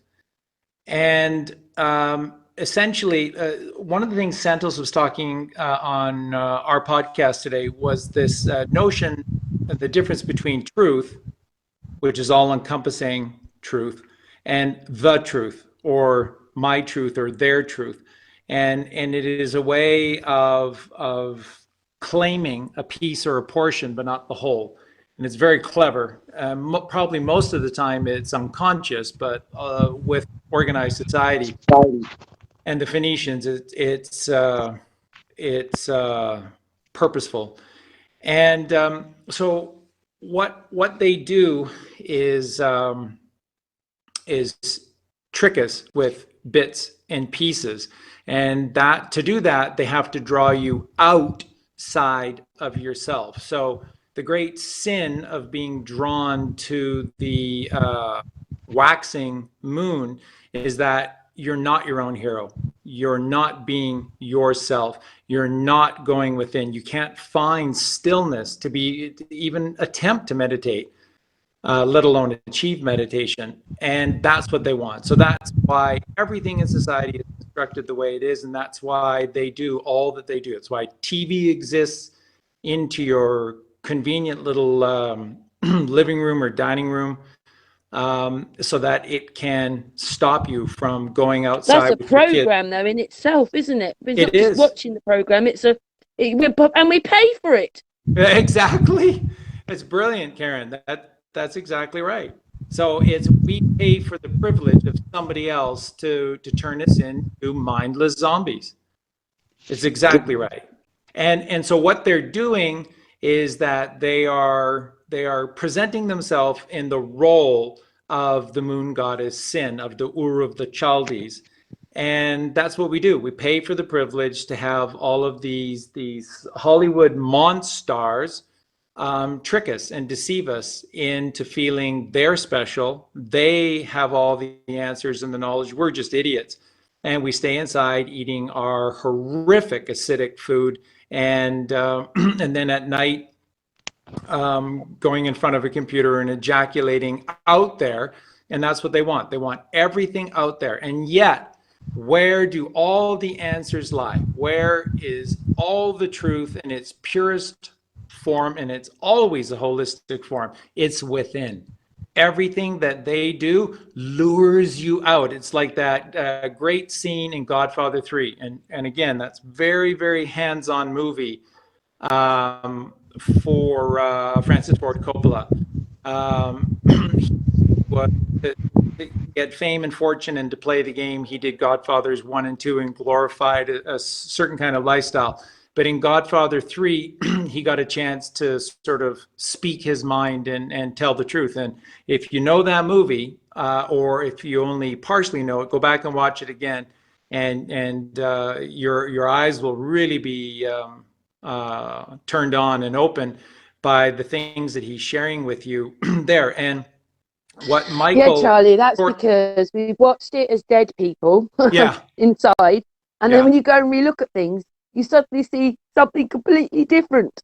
That's right. That's right. And that's why Michael in the movie says, every time I think I'm out, they pull me back in. They pull me into their world, which is out.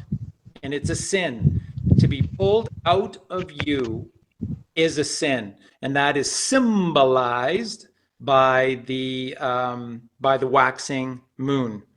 Whereas all the truth exists within. Peace, stillness, silence, dielectricity.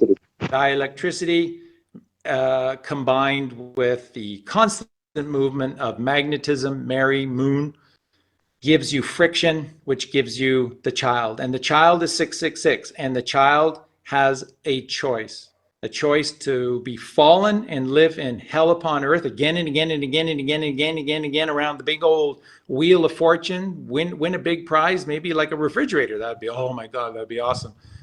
Or you can go within, and instead of winning refrigerators, you win gold and brass and copper. And these are all the things that we store in the treasury of the Lord. And eventually you get to wear a ruby upon your head because your pineal gland is activated and turned on. And you're rolling back the fornix, you're rolling back the gray rain curtain of this world, and you're looking face to face in heaven with God. And that's within. But if you can't still your mind, you're never going to achieve any of those things. And again, stillness comes from balance. And the only way in this world we're ever going to get balanced is by adding alkalinity to our life. Don't you think though, Charlie? Once you understand, I'm not saying I'm like you guys. You're the masters, okay, at all understanding this stuff. But once you understand more, it changes you, doesn't it, as a person? Yes. You know what I mean? Like when you thought it was like that, you might think all these things. And then when you wake up or you understand that everything has this double meaning or whatever it is, or you start understanding that the words don't mean what you think they mean, but you start looking at everything differently. That's why we're here. Yep. That's it. May I interject, Charlie? David, jump in. Santos said he's got an hour. He's about up now, the hour. So I've got some notes I'd like to recap. But with what you've just said, brother, I am Jeremita family there, Castelvetrano, Sicily. One of my quotes from, I think it's Marlon Brando, you mess with me, you mess with my whole family. And tonight, my friend, not you, but the quote, tonight, my friend, you sleep with the fishes. It's very poignant.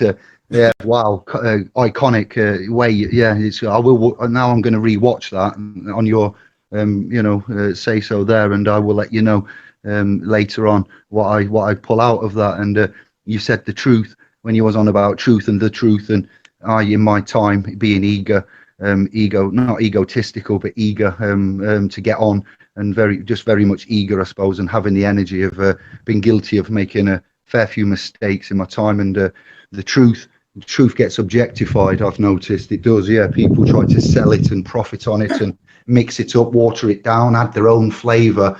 We see that truth is different to the truth, objectification, and yeah, I just thought I'd add that to what you said, brother. I like that. That's brilliant, and again, it comes from Santos, and I know some things. What I don't know is a mountainside, but I know some things. But at least they're important, powerful, holistic things. But when you're talking about the master, that truly is Santos. That is someone who understands things holistically. And the power for, and Santos has a large following because he's so eloquent and because he speaks holistically. And when you go to any other channel out there, with the exception of a few, you're just hearing fragments, bits and pieces, and it drives you insane, which is the whole point of all of this, is to keep you off kilter, off balance. Because balance is the way. It's the middle way. It's the whole way. It's the path of the straight and narrow. And that's the value. That's the incredible value of Santos Bonacci. And when Santos comes out and talks about, and this is our next podcast, I'm just about finished. That'll be uploaded probably tomorrow. And that's our discussion together on flat Earth. If you're still on the fence with flat Earth after watching this podcast with Santos, you're asleep. You're asleep. The Earth has to be flat, still and stationary, because everything is human physiology. It ties in to who we are, why we're here, what our purpose is, and how we connect back to God. You can't do so on a tilting, wobbling, spinning ball, upside down, and pulled by gravity and all these things. I need a cat with wrap for my wabbit. They're just lies. It's just the befuddlement of simplicity, which is God's way and message. And again, that's what you get with Santos. So what's Santos talking about? Red shift, blue shift, and what's the answer? Green, RGB. Red shift and blue shift are polar opposites, but in the middle is green, which comes from the golden sun and the white light of the golden sun to produce chlorophyll in plants, which then the whole world uses as the source of food. RGB, the Holy Trinity, dielectricity, magnetism, and electricity, the child. I mean, it's all there, and that's what Santos does, and that's why we need to greatly support and admire Santos and protect him. We do. May I say, I've referred to him as the godfather of. Oh, sorry. Are we on? Yeah, as the godfather of history, the granddad. I don't want to insult him there, but yes, we do need him. He's the most iconic, giving of this, and he's been a mentor of mine and will be for many years to come. He's touched upon some things I wanted to comment on before he goes. He mentioned Jason earlier. My notes are July, August, September, October, November. Jason. I also have that as my middle name. I don't mind saying it publicly. David Jason. I was named after David Bowie and have the middle name Jason just by the chance there. So that I've taken from that. And he mentioned Satan, Saturn. I agree. I don't say that it's a bad negative area. I just point out the negative energies and the data we've found, the poles, the shapes, and Satanistic, the true Sabbath, Saturn. It's not all bad. I'm with you there. I'll echo that, Santos. I get a few emails, accusing and with confusion there, and I explain as best as I can. We'll need you back again for the planetary alignment at some point. There, you mentioned back, tree, back, jack. There's a lot of jacks in life. Lumberjack, back, yeah, tree of life. You have a spine. You mentioned animals, horizontal, man, upright, and spine, pineal gland, the pine there. the 33. We need to touch upon that with the consciousness of where we're going, with what Charlie's echoed and what you have there for Anglo to understand the true meaning of Christmas, consciousness, love, giving, vibratory, and the planet Jupiter, and these things, they are critical. It's a very slight change, and the language, truth has been hidden in plain sight there. So I just want to give love and respect for you taking the time to come over on this Hangout podcast with us, Santos. And I know it was a bit touch and go with a taxi and everything, but we do love and respect you. You will be number one in our hearts for forever, for what you've done. So I'll yield there. Thank you. Yeah, he said an hour. It was about 1/2 his hour was up. Yeah. Can you hear me now? Sorry, guys. I was muted. Can you hear me? Oh, great. Yeah, look, I'm really enjoying this, but if I don't go now, I've got my ride for dinner, So it's unfortunate, but, well, that's how it works. These hangouts are so compelling. But, yeah, I'll join you another time, of course, as I do. But just wanted to add with sin, good point there, Charlie, about about sin meaning without, going without. In Hebrew, it's the second last letter, so it's considered to be the letter that misses the mark. Again, we don't want to be sinners for all those three reasons. There's three good solid reasons which we have considered in this hangout. So how to be a sinner, follower of the moon. To be a moon star is not the way, although the moon is the goddess and needs to be respected and adored. It's not the archetype that we want. We want to be archetypally solar, givers. So we need to invert that and follow the path back, the way back to glory. And that's it. We're seeking glory, not from men and not from vain pursuits, but from the divinity, from our glorious nature, so we can restore our power and be godlike. So thanks, guys. Catch you on the next one. Thanks for having me. Thank you for your kindness. Thank you for, what you said before, brother David, protecting me and sending love my way, because when you're on this path, lots of trials and tribulations and antagonisms come your way, and I can recount many, and I know you also can, but I appreciate your support. So big love, big hugs, kisses and hugs, and a lot of love, and catch on the next one, eh? Thank you, and that's that. Yeah, much love. Thank you. Thank you. Take care. Bye-bye. Santos. Okay, bye-bye. Bye. Ciao, Bella. Thanks. What I was going to do is just syncretically tie in something wonderful that David said, and it tied into what Santos was saying. And again, everything about the human journey is up. It's up and to the right. And the whole reason we have a journey in the first place is that we've fallen. What existed in the beginning, this is something that Colleen and I talked about on our third episode of the breakfast table chats, which is Colleen's invention to be able to get me doing more podcasts, because I'm so busy with the farm and the animals here. But so what we talked about there was that we had fallen from a singularity, a purely metaphysical existence at the right-hand side of the Garden of Eden, in the presence of God, where we didn't take thought and where we simply responded in bliss to all the abundance that was provided for us. And when we tasted symbolically of the apple from the tree of knowledge of good and evil, then we fell. And the moment we fell, it triggered the creation that God had in mind for us, which is now this earthly world for the fallen man, where everything in it is a polarity. And we have an infinite things that all have polar opposites. And that creates the nature of our duality, as above, so below. And we have free will, and the free will is that we can choose whatever we want with regard to any one of these polarities, and that's the only freedom that exists. We are truly free. So God's essentially saying, look, you want to think for yourself, I love you, you're completely free, have at her.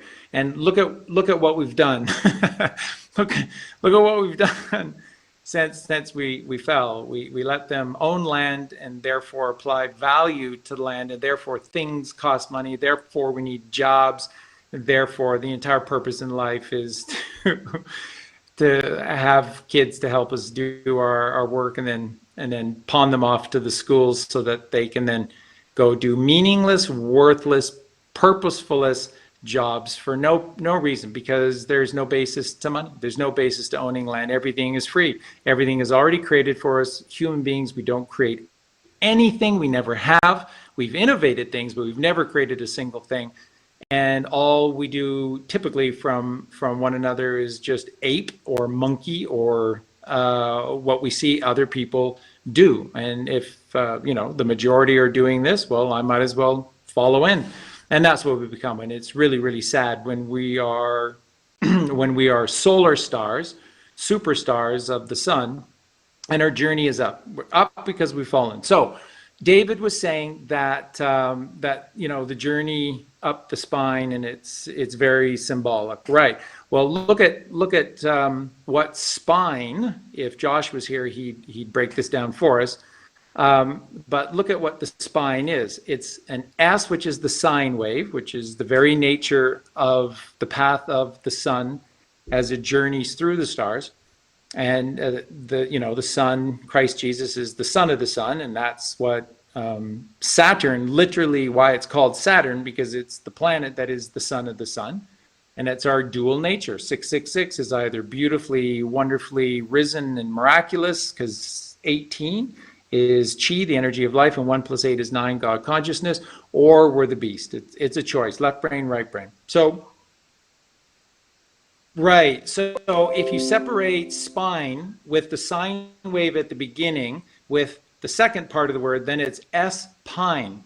And so pine is, as David was saying, is of course for the pineal gland, which is up and to the right, which is, pretty much as far as we can go within the realm of human physiology. Up and to the right is the pine. And the only way to get there is an S. The only way that we can raise our consciousness all the way up to the pine tree, which is up and to the right at the top of human physiology in our skull, is via the Kundalini serpent that lies trapped, frustrated, and heartbroken down in the shitter, down beneath the sacrum, in our human physiology, at the bottom of our torso, where our sexual glands are and where our anus is, and that's why life stinks. It literally stinks, because that's where we stick our consciousness all the time.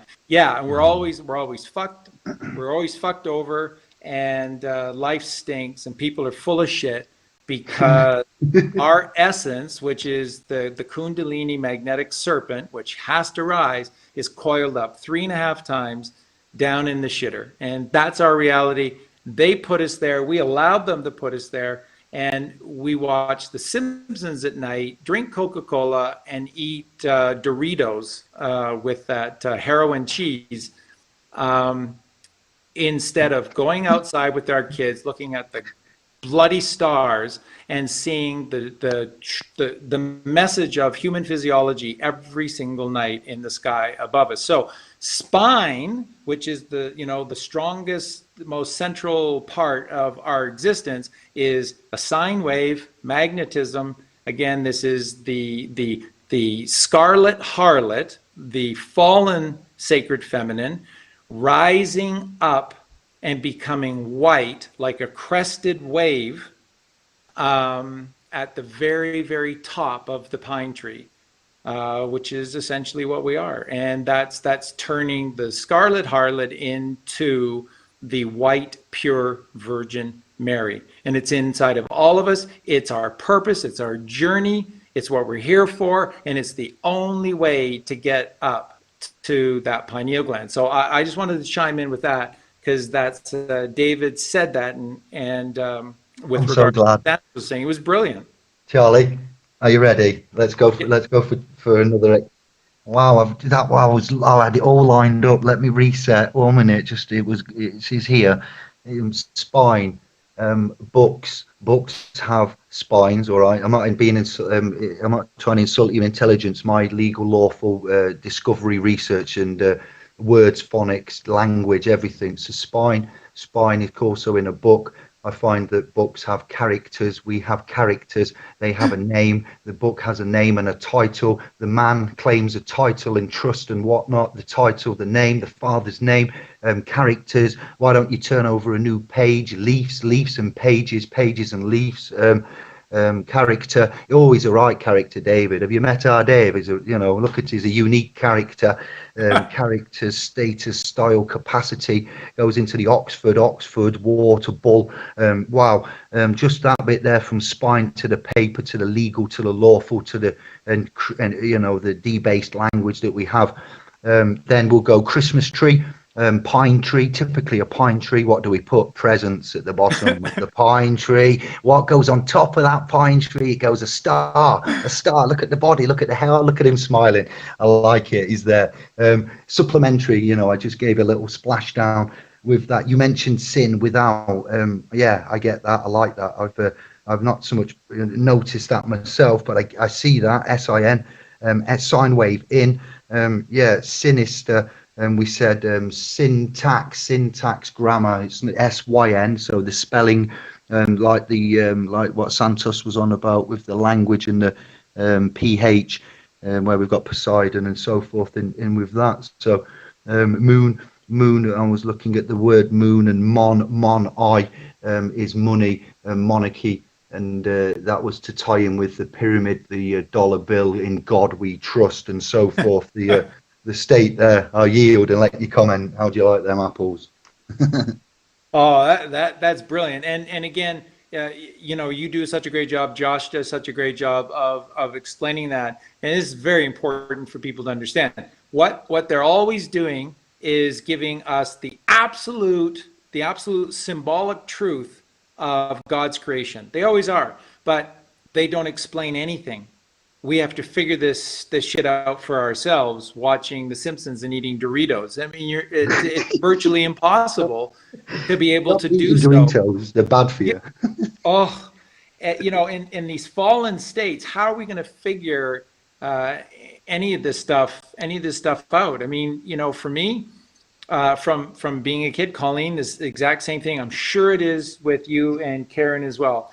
That there was just something inside of us that refused to let us be slaves. Even when we were fallen, there was something nagging at us all the time. And if you don't have that, then you're lost, because how are you going to figure this stuff out? And again, it's there in plain sight, like with the moonarchies and the Mooney. I mean, Mooney is absolutely a brilliant analogy for us being lost and trapped within the carnal world, right? We're lunatics. We're absolutely lunatics, because we spend our entire existences chasing after a completely fake creation called Mooney. Just chasing after the moon goddess, sin, instead of ascending within ourselves. Always without instead of within. And again, the brilliance of the moonarchies, instead of what they truly are, all the ancients, all the people who were the shamans, all the people who were the kings and queens within groups, within collections, within various forms of society, these were earned. These are people that spent their lives learning and teaching within these special schools, seminaries, so that we know what to do with our semen. Santos and I did an entire podcast on that today, and I'm going to get that out as soon as I can. And that's part of the show that I'm going to do with you, David, on Saturday. is working in the yeah, internal Saturday. ejaculation and this societal allegory towards nuclear weapons. And that's what they've done. There's no such thing as subatomic particles. He did. It's now he's muted. James, you've muted now. The mic's just said muted. Look, now it's off. That's good. Hello. Can you hear me now? Yes. Hi. Hi, James. Hi. I recognise your face. I've seen you on videos somewhere across YouTube. Just not to be rude, but I have a little bit before I forget to add to what Charlie. Maybe he'll like these. James, hello, brother. Good to meet you. Hi. I am. I'm called David. I'm a little bit of a indigo child or something. There, numbers and letters are speaking to me. Fantastic. Yeah, we're going to give you some. This is on back of what Charlie's said and what Santos is already established, and on what I'm following and building on is the building blocks of some kind of mathematical, spatial frequency based language is emerging here, and we've got this measure how we tabulate the world around us. It's an important step how we counter and measure things. As Charlie said earlier in a roundabout way, this is what sparks the thought here that we know that it takes 60 seconds to make a minute, and 60 of these minutes to make an hour. And of course, this is the unit by which we divide the days and the Horus, the hours, months, years, decades, and so on, and decading. Interesting. Speaking of 60, then, if I'm, can I take a moment to notice that all geometry, whether it is, and this is the 9 and the divineness, whether it's 2 or 3 dimensional, I see it from my discoveries deriving from base 60 Sumer, mathematics that provide a foundation of 360. I'll leave the pyramid out and that maths because that's a bit too much now, but 360-degree circle, which in turn provides us with the angles and formulas. Charlie, it's you that's brought this to my mind for creating virtually every shape that I could see known to consciousness, the tesseract and the tetragrammaton.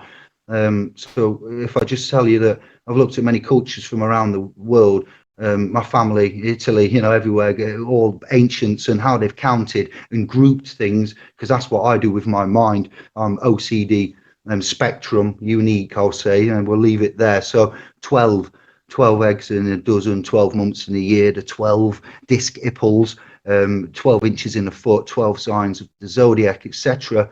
Mythical gods. The number 12 is around in stories, the hero's journey, as I think we're all on this call here.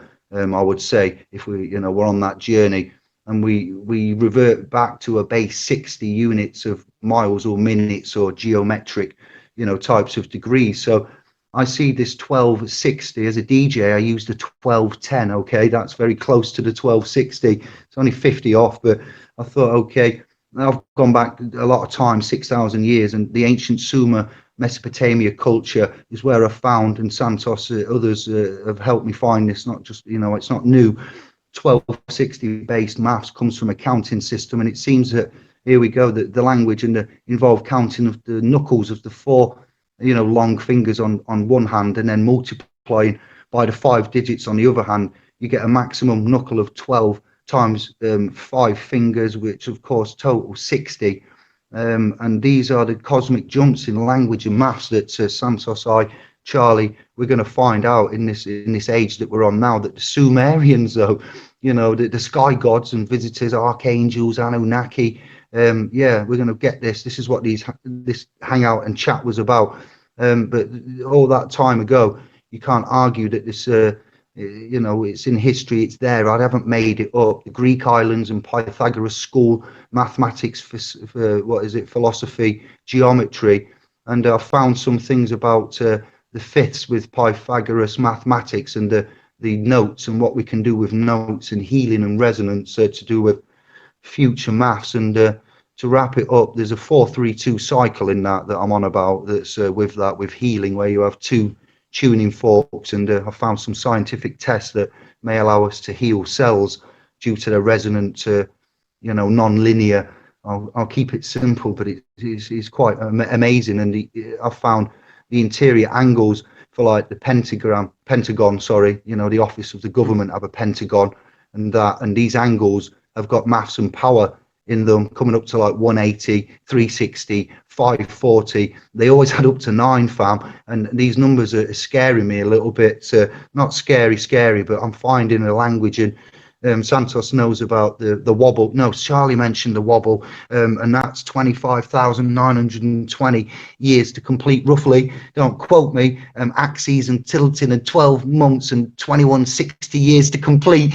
I'm going to stop here, but I've got loads of this stuff to talk to you about, and I'll yield. But that was fantastic. Thank you, Charlie, for that. Well, yeah, that was awesome, David. That's fantastic. And again, no one ever doubt that we're on a hero's journey. Like I said, once we have fallen from our state of grace, from that singularity in the metaphysical realm of pure consciousness with God, and we landed in this earthly creation of duality, as above, so below, and everything is a polarity, then it's the hero's journey against all odds to get back.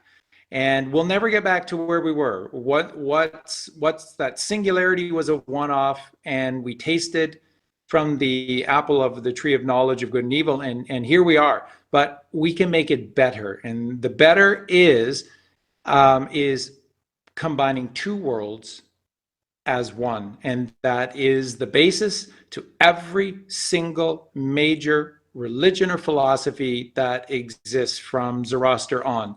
It is what Confucius talked about. It is what Lao Tzu and Taoism was all about. It's what the philosophy of Tai Chi is all about, Zoroastrianism, Buddhism, Hinduism, Krishna, the Egyptians, again, Muhammad and the Nation of Islam. Everything is about this combining of two worlds into one, complete balance and harmony, homeostasis between two worlds. And you talk about the hero's journey. Think about this: the very nature of the sun in the sky. We've all seen it. The sine wave path of the sun through in just one solar year through the constellations, and as it works its way back, it creates the beautiful eternal 8. And when you look at, we were talking just a little earlier about the raising the spine, and the S being the sine wave, and then the pine tree, and the Kundalini magnetic energy having to rise up. Well, think about it. This sine wave that rises back up the pine tree, it's going through our endocrine system, and it is going through and past 12 major organs of the endocrine system as it completes its journey up. So everything that we see, and everything that you're talking, David, as well, in terms of Pythagorean mathematics, and every single aspect, science, mathematics, music, everything relates back to human physiology. Everything does. That's why, like you're saying, that 4, 3, 2, which adds up to 9, and that through these principles we can find powerful healing methods. Of course we can. Everything is based upon our creation, still, stationary, at the center of all things, protected by a firmament with eternal energy within our electromagnetic ether. We are these chosen creations, and we're here to get things right and to make things right on this journey to ascend up and to the right. And everything along the way, everything, music, science, mathematics, the night sky, astrology, the Holy Land itself, all of our ancient spiritual texts, they're all talking about the same thing, which is us, which is about us from the torso to the crown. That's the story of stories, the highest of highs, the holiest of holies. This is everything is human physiology. And that's why we are so special, instead of just peons that come and go, and it's just a random this, random, it's bullshit. We're special beyond belief, and everything is talking about us and our journey our journey to get it right, up and to the right. So I'll yield back to you guys and love to hear your thoughts. Well, I'm building a train at the moment. It's on the right track. I like it. The Sumer system 1260.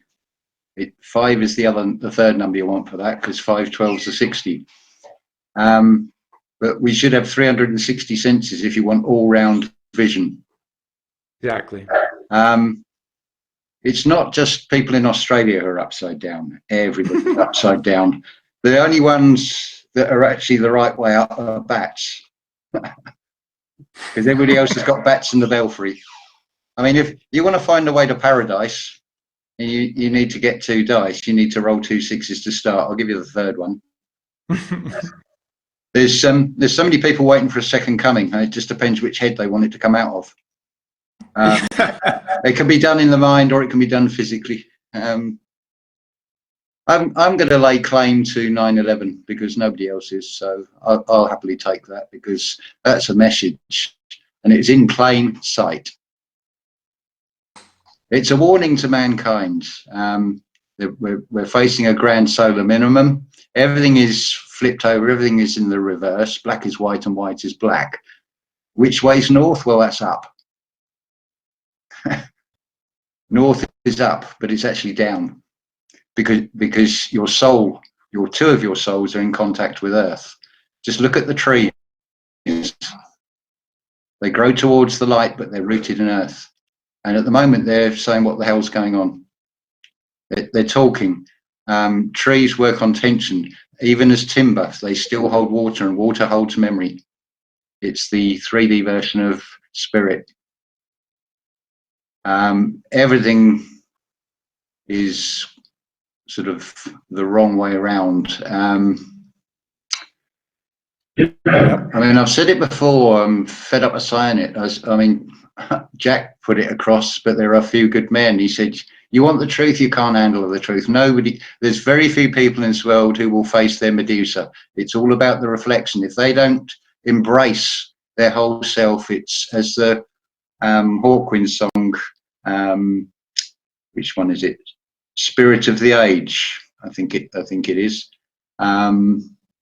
I'm just trying to think how the lyrics go on that. Oh, for the wings of anything but a battery hen. If you embrace every fault that is something special of your own, not see it as a negative, see it as a positive.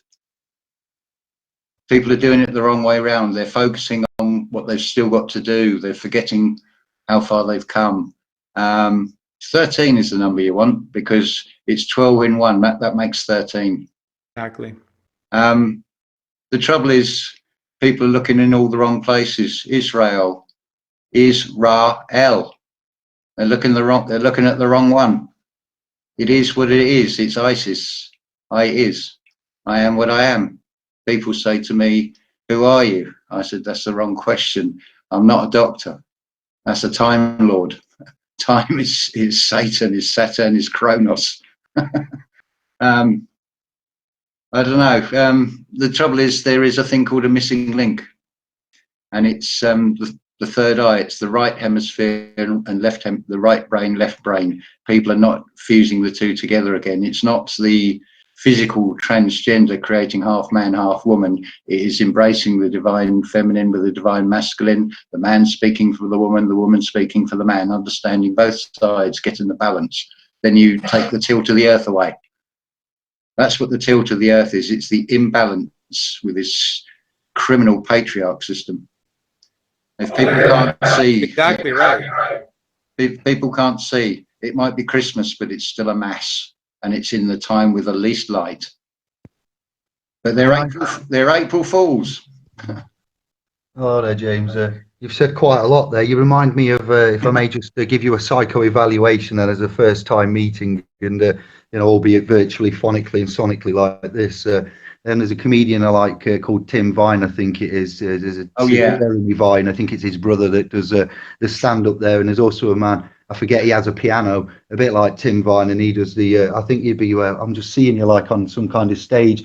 Apollo or something presenting. I've always wanted to find someone who had a comical Like you delivered that as if it was a stand-up at the Apollo. I'll say my impressions of you there. You've got a brain that sends sentences into the realm like malicious and soldiers into battle.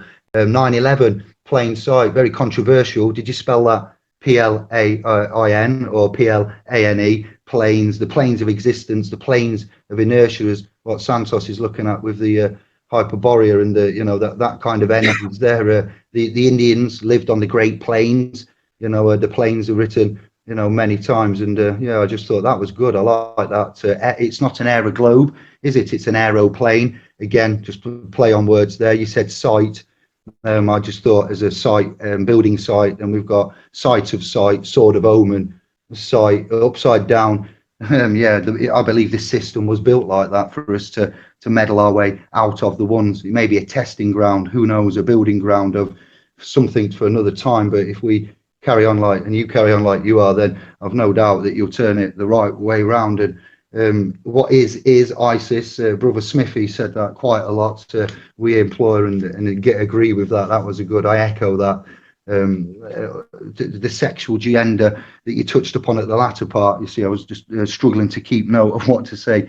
I like that as well. We're seeing a gender fluid type of motion where boys want to be girls, girls want to be boys. Freedom of choice. You can choose, to change your sexuality, but you can't really choose much else in this realm. If you try and choose life and freedom and so forth, as we call it, you soon get sent back to sweat equity land. But if you'd like to change your body, chop it up and whatever, then that can be done quite easily and no problem. From the age of 2, I hear, I'm joking, but a very young age where you don't know yourself, you think, what are they doing? So mixing us up there. That was an excellent meeting, and I'll yield. Thank you, brother. It is wrong. It was said earlier, well, the clues are in the words. Think of the film The Cube. As those people go through from room to room, the room that they've left is the past. It's the jester day, and it is the jester playing the joke because it is changing back history. But if you're looking forward, you're going to find 2 more row, and you will continue to row in a sea of lies. There are many roads that lead to Rome, and most of them do, but there's only one road to paradise, and there's only one thing to overcome, and it's empowering, because once you overcome that fear, there is nothing that can hurt you, and that is this illusion of death, because we are not physical. That is just the vessel that we're in. We're not even here. People are in 2 days. They are in a daze. They are in a subconscious daze, and they are in a conscious daze, because when you're dreaming, it can seem very real. You can wake up with your heart beating, and you can wake up in a sweat if it's a nightmare, and it can seem very real. But so can this one. They haven't got a point of reference because they're not master of the ruler. They are without moral compass. A lot of them have Baal morals, which is a royal residence called Balmoral, because they are wind saws. The eagle claws. Oh, here we go. Carry on. I like this. Well, you said I remind you of an actor. Well, the world is a stage, and I can play any part you want me to play. I have played many parts. It's no word of a lie. I was in Friday the 13th, parts 1, 2, and 3. But it's the spelling. Most people are going to hear F-R-I. I'm spelling it F-R-Y on my own channel. I'll play on that. The sonics and the phonics there with the. I like that. Like the syntax, S-Y-N, S-I-N, sin. And you just reminded me, I didn't comment north. I have 2 norths now. I've been looking at the ever-changing, geocentric north here, with the magnetic north moving around like a ping pong ball sometimes, some centuries, decades, as we notice these weird things happening. And then we have Santos has taught me there's a true north in the zodiac, and the zodiac north, that, and that I now follow a stationary north of which is fixed, and I'm homing in onto a pathway that's become straight and narrow and not so much winding like the snake that Charlie said. I'm still on that growth. I haven't got my inner peace and attainment. I'm on the journey, but the north of the sky, brothers, is where I'm at now. Well, I could shake a spear, but that type of acting I don't do very often, because Shakespeare, I just smell bacon. Charlie, no. Stop him. Stop it now. Charlie, step in. Somebody. Bless you. Yeah, well, Shakespeare was a Gnostic for sure. I mean, all of these deep sacred truths are presented in every single one of his plays and soliloquies. They're all there.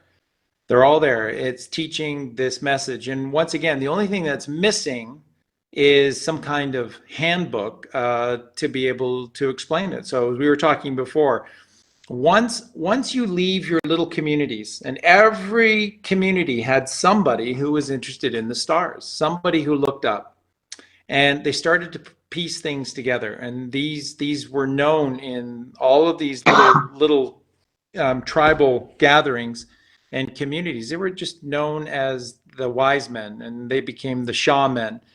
And these are always the people that connect to the ground nature by looking up to the stars sky. So again, that's just an allegory, an analogy for right brain, left brain, ascending up to the Father in our spiritual mind, the right brain, and building strong, deep roots down into the earth via the sacred feminine on the physical plane. So again, it's always this harmony and this balance between two worlds. Like Santos points out, I was going to say something when Santos was talking, but I thought the better of it. But when he's talking about the torus field, and in the center of the torus field is the hourglass, the Horus, the hyperbola. Again, bowl is tree of life. And when you look at the torus field, what you're looking at is the number 18. So you're seeing the eternal 8, and in between the eternal 8 is the sword of justice, of truth, of light, the way spine, the stairway to heaven. And 18 is chi, which is everything within God's creation, the electromagnetic ether. And 1 plus 8 is 9, which is our purpose to once again take the hero's journey and to achieve God consciousness again. And so everywhere you look, every play of Shakespeare, everything that you see, there's nothing new under the sun. They're always simply just reinventing what has already been created before us, and it came from the night sky, and they're turning it into these clever stories and sometimes brilliant pieces of art. And they're always doing the same thing. They're encoding or decoding human physiology. That's what this is all about.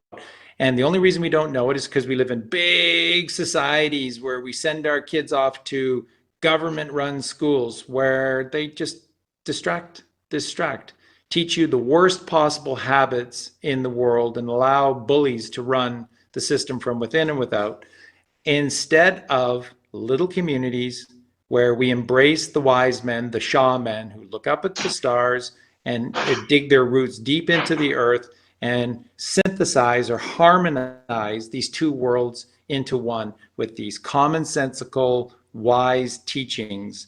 And they all relate back to the teachings of Zoroaster, and that's what built all of the Western monolithic religions. It's all based on that. And all Zoroaster did is decode the night sky. So Charlie, it's possible to do. I'm trying to be polite here. I'm just so tired, and I've not got my pen with me now. But Magi, the three men, the wise men, Frank, I can't even say it. Exactly. The Magi, magicians, the magistrates, how they've now become the true. Then I hear that and I see it. That's what I said. Something similar earlier, that my brain's saying, please, just let me say that they brought the gifts, the three gifts: gold, frankincense and myrrh. I look at Exactly. them as well, and here we are now after that moment, that reset, singularity, and yeah, you've just made me remember, and I'm like, so that's kind of the other name for the following of, and the story, the Bible. I'd just like to say as well, I view it as a story. I've done a lot of research and I've looked at, I can't wait to talk to you separately Saturday and so forth onwards. But yeah, it's and we're on a journey of our own there. The Magi is now, we are the Magi, I would like to think now. Similar. Well, and the other cool aspect, I'll just quickly interject before you guys jump back in, is this. The gift of the Magi is that they're inside of us. They were allegorized in the Bible from without, but they exist within. And essentially what the three Magi from the East are, the pineal gland, the pituitary gland, and the hypothalamus. And these three God's glands within the third ventricle of the brain, the seat of our soul, they control our entire existence in these days. And they do, physically and metaphysically, they control everything. And the Magi, the three wise men from the East, the pineal, pituitary, and hypothalamus, they're the ones that are secreting the sacred secretions of melatonin, serotonin, and dopamine. And it is the combination of those three things in copious amounts within these supposedly physical forms that allow us to see the light. They allow us to clear the obstacles in our path, because everything becomes clear and obvious before us. Their clarity, they open the road or the path before us that we see is actually straight and narrow, and it leads to the light. Always it does. And that's the Magi from within. And what do we do to achieve copious amounts of melatonin, serotonin, and dopamine within us? Access to sunlight, consuming chlorophyll, which is from the process of photosynthesis, where plants take sunlight and turn it into a food, and the entire earth feeds itself from this miraculous process. It is, again, alkalinity in every form, alkalinity of thoughts, alkalinity of food. And when we do these things, the wise men give, and they give, and they give, and they give, and we get wise because we have copious amounts of common sense. And that is this melatonin, serotonin, and dopamine. So I just wanted to share that. The three wise men from the tribe of Zoroaster in the East, bearing gifts, these are the physical gifts that never, ever, ever go away. The pineal gland, the pituitary gland, the sacred masculine, the sacred feminine, and the tomb, the hypothalamus, where the body of Christ is laid for 2.5 days before it rises and meets God at the right-hand side in heaven upon earth. So it's incredible stuff, guys. Just it makes all of this worthwhile, and it makes life worth living, and it's self-empowering. And what we have to do is get away from these fucking evil cities and just get back to little communities. And that's through Karen. That's what we're building here. And I'm just so appreciative to start to rebuild my life through these new friends and these wonderful people who see the light, who see the way. And that's all they're interested in is being passionate about this way. So I'll yield back over to you guys. James, if I may just answer Charlie, then I'll let you jump in there, because I'm really tired and I'm going out for a cigarette. But well, yes, get in. Zoroastrianism, I struggle with that. First point, pre-Christian gnosis, antiquities. Scholars have done many works on that. Excellent point to know, and backs up what we've said. We can expand upon that later, but just to confirm, Zoroastrianism was before zero. It was BC, wasn't it? It was many eons, if you like, a legacy before the JC character. And then there was another thing that you mentioned that I was gonna. It's gone though because I'm tired, so I'll leave it at that. Yeah, I'm struggling. I'll let James interject and say something if he's got anything. Yeah, because BC era is actually very, very short. It's a kettle click away, because that's before coffee. As I'm concerned, and B is before coffee. The answer is it's the 3 is represented. Right, how's that? Is that better? Yeah. Right. Yeah, much better. The answer is just pie in the sky. When you understand that 3 is the representation of divine feminine, 4 is divine masculine, the point of 3 and 4 is 1, 3.14, which is pi. It's mathematically encoded. I understand earlier you're talking about Tataria. Has anybody found a Tatarian toilet yet? Oh, That's God. the question. The reason you won't find a toilet is because Tataria, they knew, they did live on sunlight. They didn't. It was like Suma, but we're around to this silly season.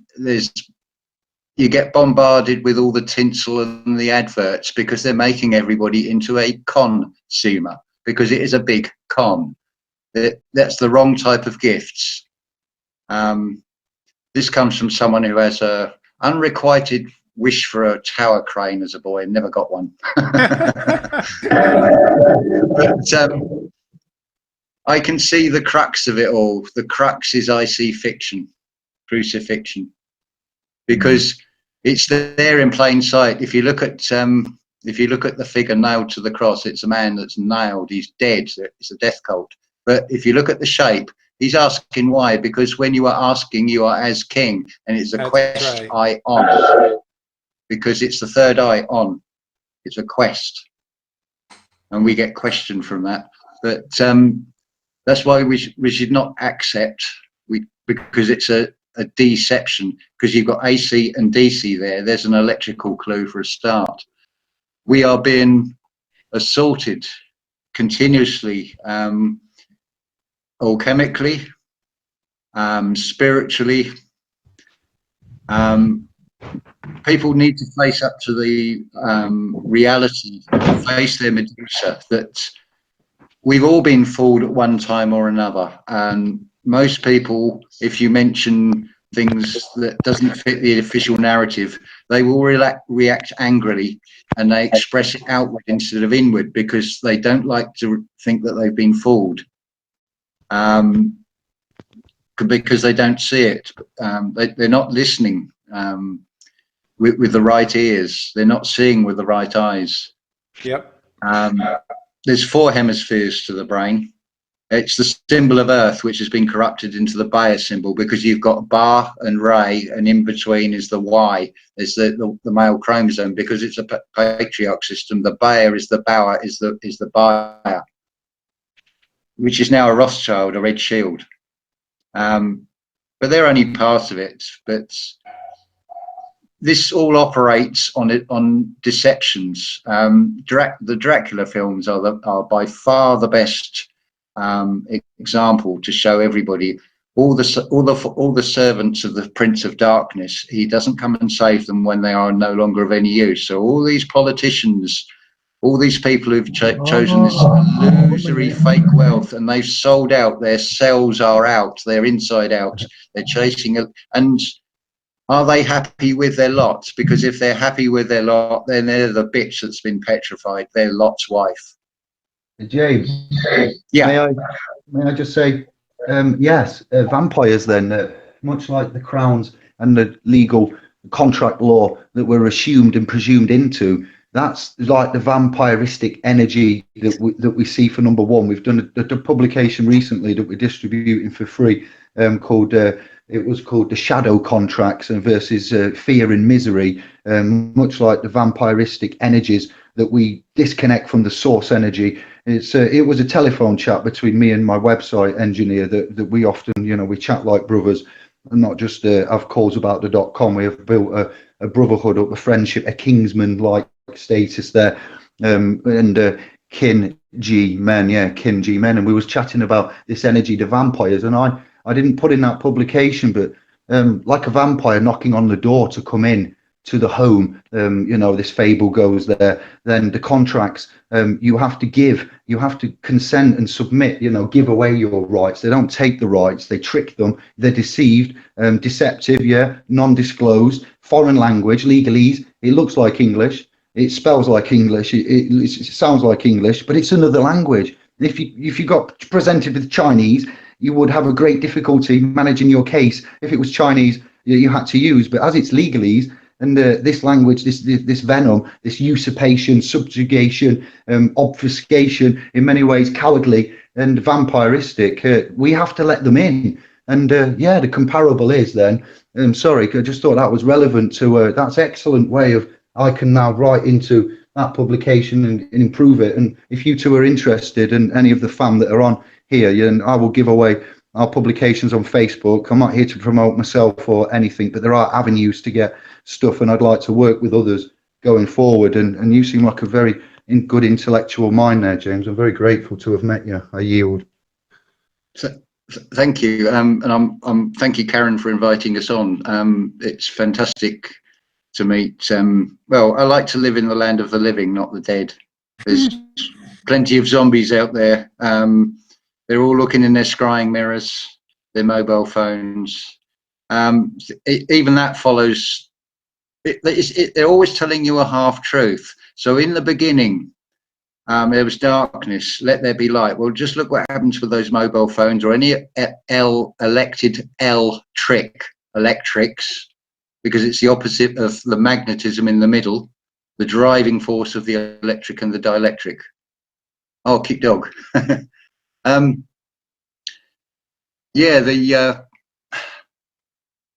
People go into a court and they're not looking at what's in front of them. You've got to judge, what's he got on his head? That's a wolf in sheep's clothing. And then they give you a book, and what does it say in that book? It says there's only one judge. And then they're asked if they understand, and they give away their power. As soon as they say they understand, they are standing under the authority of that court. You consent, you give it away. It's not taken. They give you a choice, and it's free will. It's deceptive. It's nasty. It's not good. I don't support it. I'm just saying that this is what it is. And this is what I forgot that I need to put in. Sorry to be rude, Charlie. You was on about magi. Let's go phonically and sonically then. MAGEYE, magnetic eye, and that was just something to add on to as you were speaking about the magi and the powers and the way that it was. Just to add that, but I'm very tired. I'd like to continue this for hours, but I'll just let you know that I am struggling, boys, and I'm looking forward to chatting with you on Saturday, Charlie. If you mentioned something about that there, if you want to promote that or anything, and that would be good. I don't know when this video is going out, but I'm going to yield again. Thank you, boys. Oh yeah, again, anytime, all the time, because there are so few people that are truly awake, and again, to be awake, you have to see things holistically, because the truth is one thing, and the truth is holistic. It's not bits and pieces. And what do we find within the truth community? It is 99.9% filled with people that are selling a sliver or a fragment of the truth, and they're not helping anybody. They're getting subscribers, they're getting followers, they're getting donations, however it works. But they're not helping people. Material gain. They're getting material gain. That's what they're getting. I've noticed lots of material wealth and gain is what I see, mate. Yeah, and I'm only interested, like David is. I'm only interested in serving God's creation. That's why we run, the animal rescue sanctuary here. We're in it to help others, and I can only help anyone else if I first help myself. And this goes back to what was said earlier, and that is, again, the only way that we're ever going to ascend or grow in any fashion is to look in the mirror. We absolutely have to look in the mirror and face our own demons. And when we take responsibility for who we are, and then get serious about who we want to be, then change will happen in our lives. Yeah, and they're never congruent. They're never connected. It's always just a hosh posh mishmash and a complete clusterfuck. And what we need to do, yeah, we just need to become one. And once we become one and whole in ourselves, then we can begin to help others. And that's why I'm here. That's why all four of us now. That's why all four of us are here, because we know some things that are holistically true, and we're trying to help. Hi, Patricia. Five of us. Yes. Much love to you, Patricia. I'm here. Sorry, Hey. my computer's having a coma attack. Well, as usual, it's fantastic. And also, like I've said before, it goes over my head a little bit, but I have got something from it. Whether I retain that knowledge or not is a different matter. But yeah, it as always fantastic. Yeah. I'm gonna have to be quite graphic.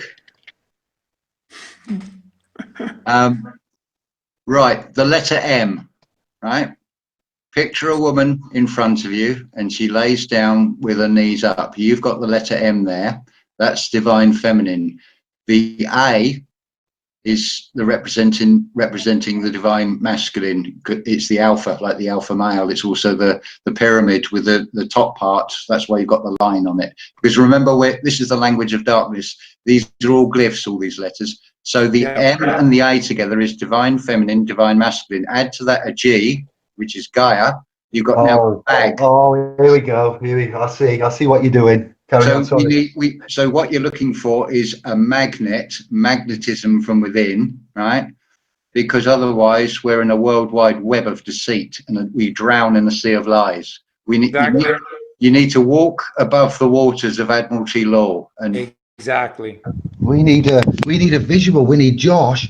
Not that I'm ordering, but imagine Josh with the whiteboard and James with the models and like a game of I don't know, some kind of new game that we could make there. That's truly, I saw that in my mind. I thought, where are we going here? And when you did MAG and Mother Alpha G, God, yes, Mother. That's brilliant. I can't wait to have more chats with you. And guys, and remember, our true name is I am. Yeah. I am. Because I exist because of the A and the M. I am. Calling. Yeah, I answer to a calling. Yeah, I am. So therefore, I think. Therefore, I am. It's all there in plain sight for us. You just have to have all of your eyes open. Have we got any links for Charlie? I know I have and stuff I can share on Facebook, but is there anything you want to share, Charlie, for what you're doing with the animals and stuff like that? Is there anything you can share and promote that we can help with, that you need with? I'll be happy to help. I'm sure others will. Well, we always attach it in each of our podcasts at the end. If anyone wants to help out, that would be great. The 45 animals and they eat a ton. So it's overwhelming and it's a lot of work and stuff, but that's okay. That's why we exist, is to serve God's creation in humility. The penitent man is the only one who can make it all the way through the path that is straight and narrow. And remember, that's the spine. Once you get through the spine, going through the CSF, you have to cross the blood-brain barrier, and the only way to do that is through the fourth ventricle. And the fourth ventricle is always associated with the eastern gate of ancient Jerusalem, and that is the gate of the eye of the needle. And the only way to enter through the gate of the eye of the needle is to be penitent. And that's where the camel had to remove his load and had to get down upon its knees to make it through. And it's easier to get a camel in through the eye of a needle than it is a rich man into heaven. And that is because the camel is penitent, and the rich man is a fucking pathetic liar and joke. You are a pure delight. You are such a breath of fresh air and such a delight. I love that. Wow.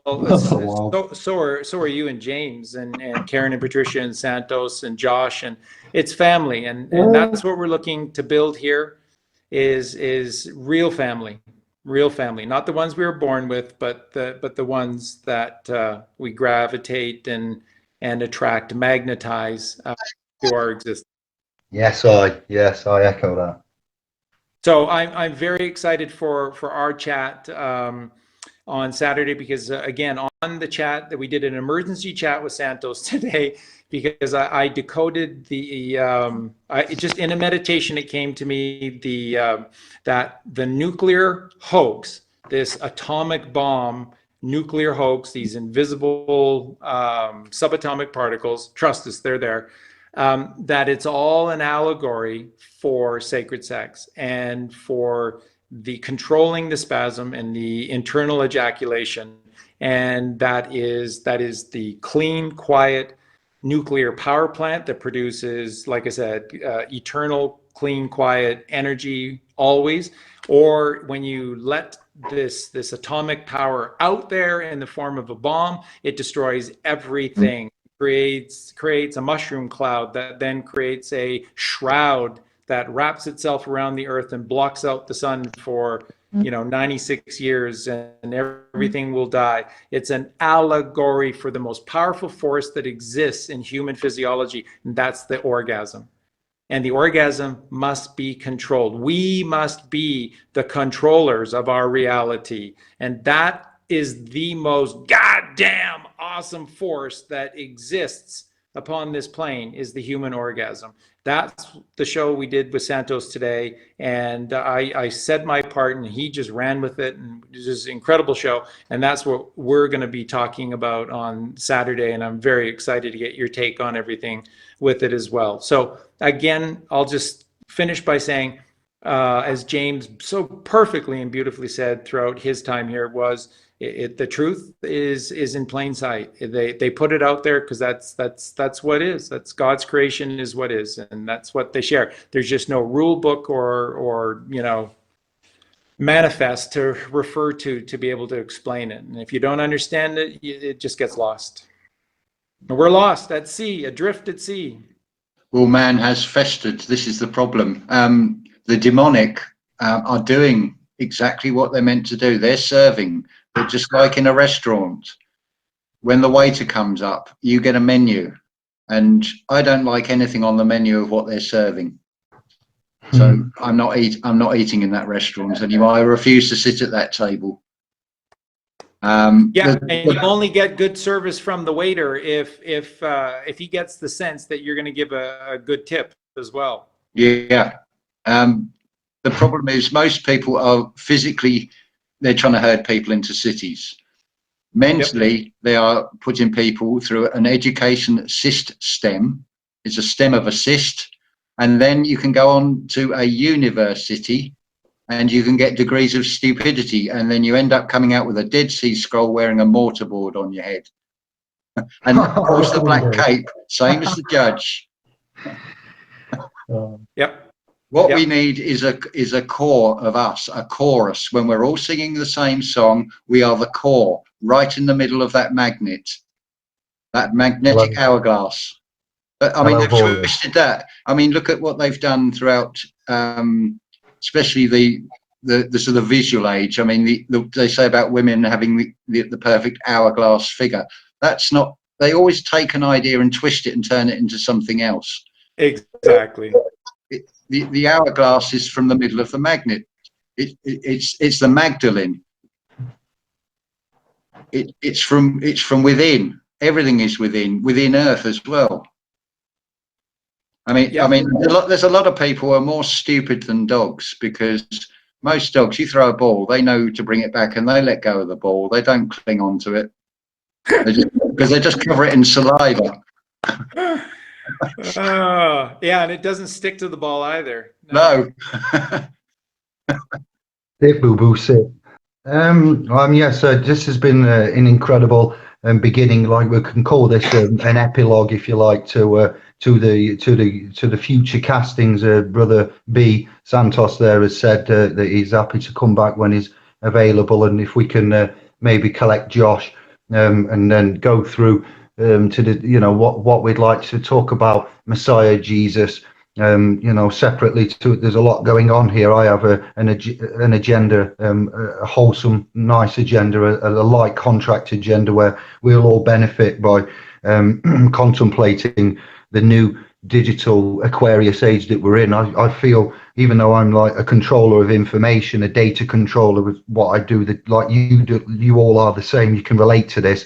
We need now to get together again and review. Let's pause the re-researching and the rediscoveries of old things and just have a chat about who and what we where we are, and this consciousness 100th monkey principle is what comes to mind here. I still can't get that. And quantum, you've touched on it, it's there, ethereal, ether, heart. So if we can look at the Christ-like consciousness in this time, political time, is a lot, you know, being lots of I don't know, news, north, east, west, south, stories going off. Remember the stories part, but distraction. But it is, some of it is real. It is involving the princes and the monarchies and the banks, and you know, it's bigger times. I don't know if that's a distractor, sort of, you know, scare us.